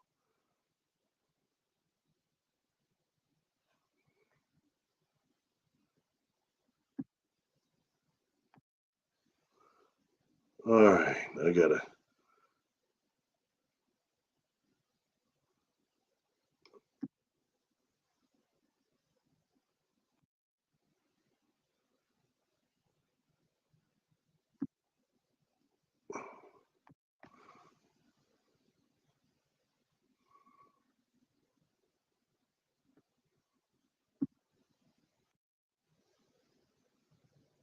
The Maitreya came to me when I had my NDA. No, I don't mean to be skeptical, okay? Because I do a lot of a lot of regressions, okay? If you're having stuff happen to you like that, Veronica, learn how to protect yourself. Learn how to protect. You're under constant demon attack, it sounds like to me, which begins, there's some sort of a consent that comes from the super consciousness, the over self. People don't want to admit that, but nothing can be done against the super consciousness, the over self, whatever people want to call it. It's time to deny that and protect yourself. Stuff like that. You've got beings like that coming to you during the death process. That's not natural. You know, I used to think stuff like that happened all the time. This false light thing, that's not natural. It's not the natural part of the process, and it's not what happens to most people during the death process. So please learn some really strong protections. All right. If you're having NDE and you're going through that, not good at all. Okay.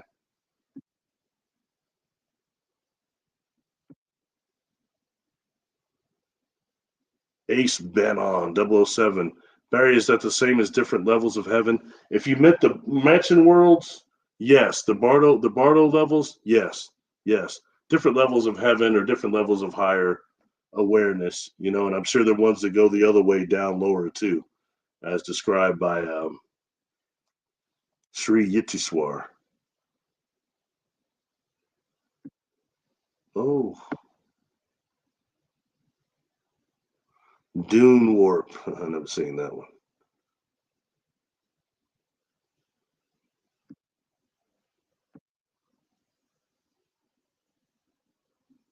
Oh man, very cool. Okay, I'm at 6:34. It's oh wow. I'm gonna have to cap off here. I'm really hungry, and then I also need to.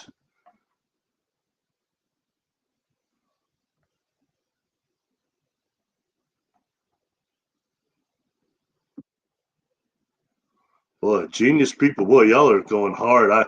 Sorry, I came. I just scrolled through, and man.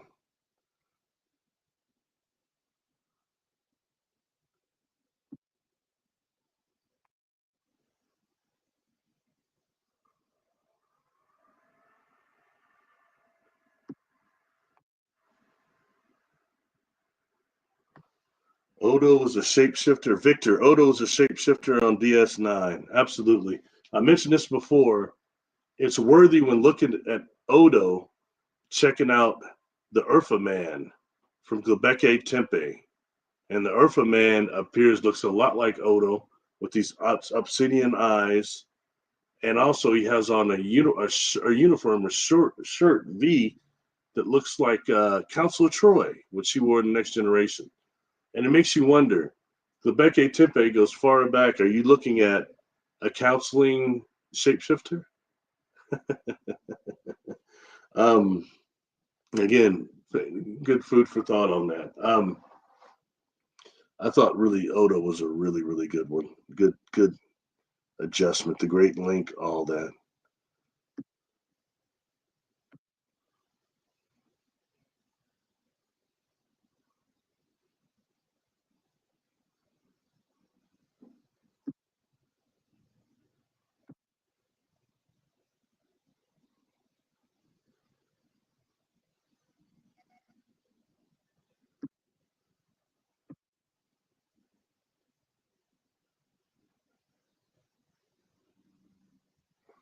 Oh, thanks for putting that in there, Jessica. Sorry, I'm so far behind. I'm just trying to not just click off where I didn't see everybody, but everybody's talking so fast. This is really cool. One I didn't know it even went this long. Wow. Life After Life by Dr. Raymond Moody. You know, it's not bad. It's not bad. Him and Bruce Goldberg had come out with some of those first books on NDE. Not bad. When I was changing podiums, when I was at the Conscious Life Expo, my personal presentation, I was almost late getting out of there because people were talking to me. But the guy runs up to me afterwards, shakes my hand. I've been hearing a lot about you, man. I want to meet you. And it was Daniel Brinkley. And he shakes my hand. He starts like trying to read me. Oh, you're like me. You died for real. I was like, yeah. He's like, but you're not even trying to make any money on this. You should write a book and get ready because they're gonna try to kill you again. was like, God, it just happened to me in Australia, so I'm with you. Wow, what incredible chat. Okay, I got down to 722. I'm gonna quit here. Thanks, Victor. Appreciate that. Dodge the Badger, Braza, name dropping now. You know, when I first got called that by one of the Australians, I thought I was being called a bastard. I didn't know it meant bro. Somebody had to change me and say, no, it means bro, not bastard. I was like, yeah, these guys all call me bastard. Hey, thank you all for coming. All right. Hopefully we covered everything about Credo. Real quick before I log off, anybody have anything they wanted to say about Credo? Anything I missed? It goes a lot deeper, the stuff he talked about, but it's so encompassing. I just wanted to get the stuff that related to contact and extraterrestrials. He has a ton of figurines that he made. On a couple of those videos, you catch the right one, like I think I'll try to put that up later, Sacred Knowledge and things. He goes through all those figurines and exactly which each one of them was, what they do, where they've been seen, all that type of stuff. So this is cool just because I think it puts us on a better playing field, having all cultures involved, all cultures involved, all races involved. That's how we become type 1 civilization and really go to the next level. Thank you very much for everybody coming to the chat. I'll probably do another one of these. I never thought any of these lives would go over like they do. So thank you all. I'm going to have Jessica teach me how to put up a picture, and maybe I can get a background. I'm going to try to do something cooler than what I'm doing. Just give me time. I'm like kind of, cyberly disabled or something. Anyway, thank you all for coming. Much love. And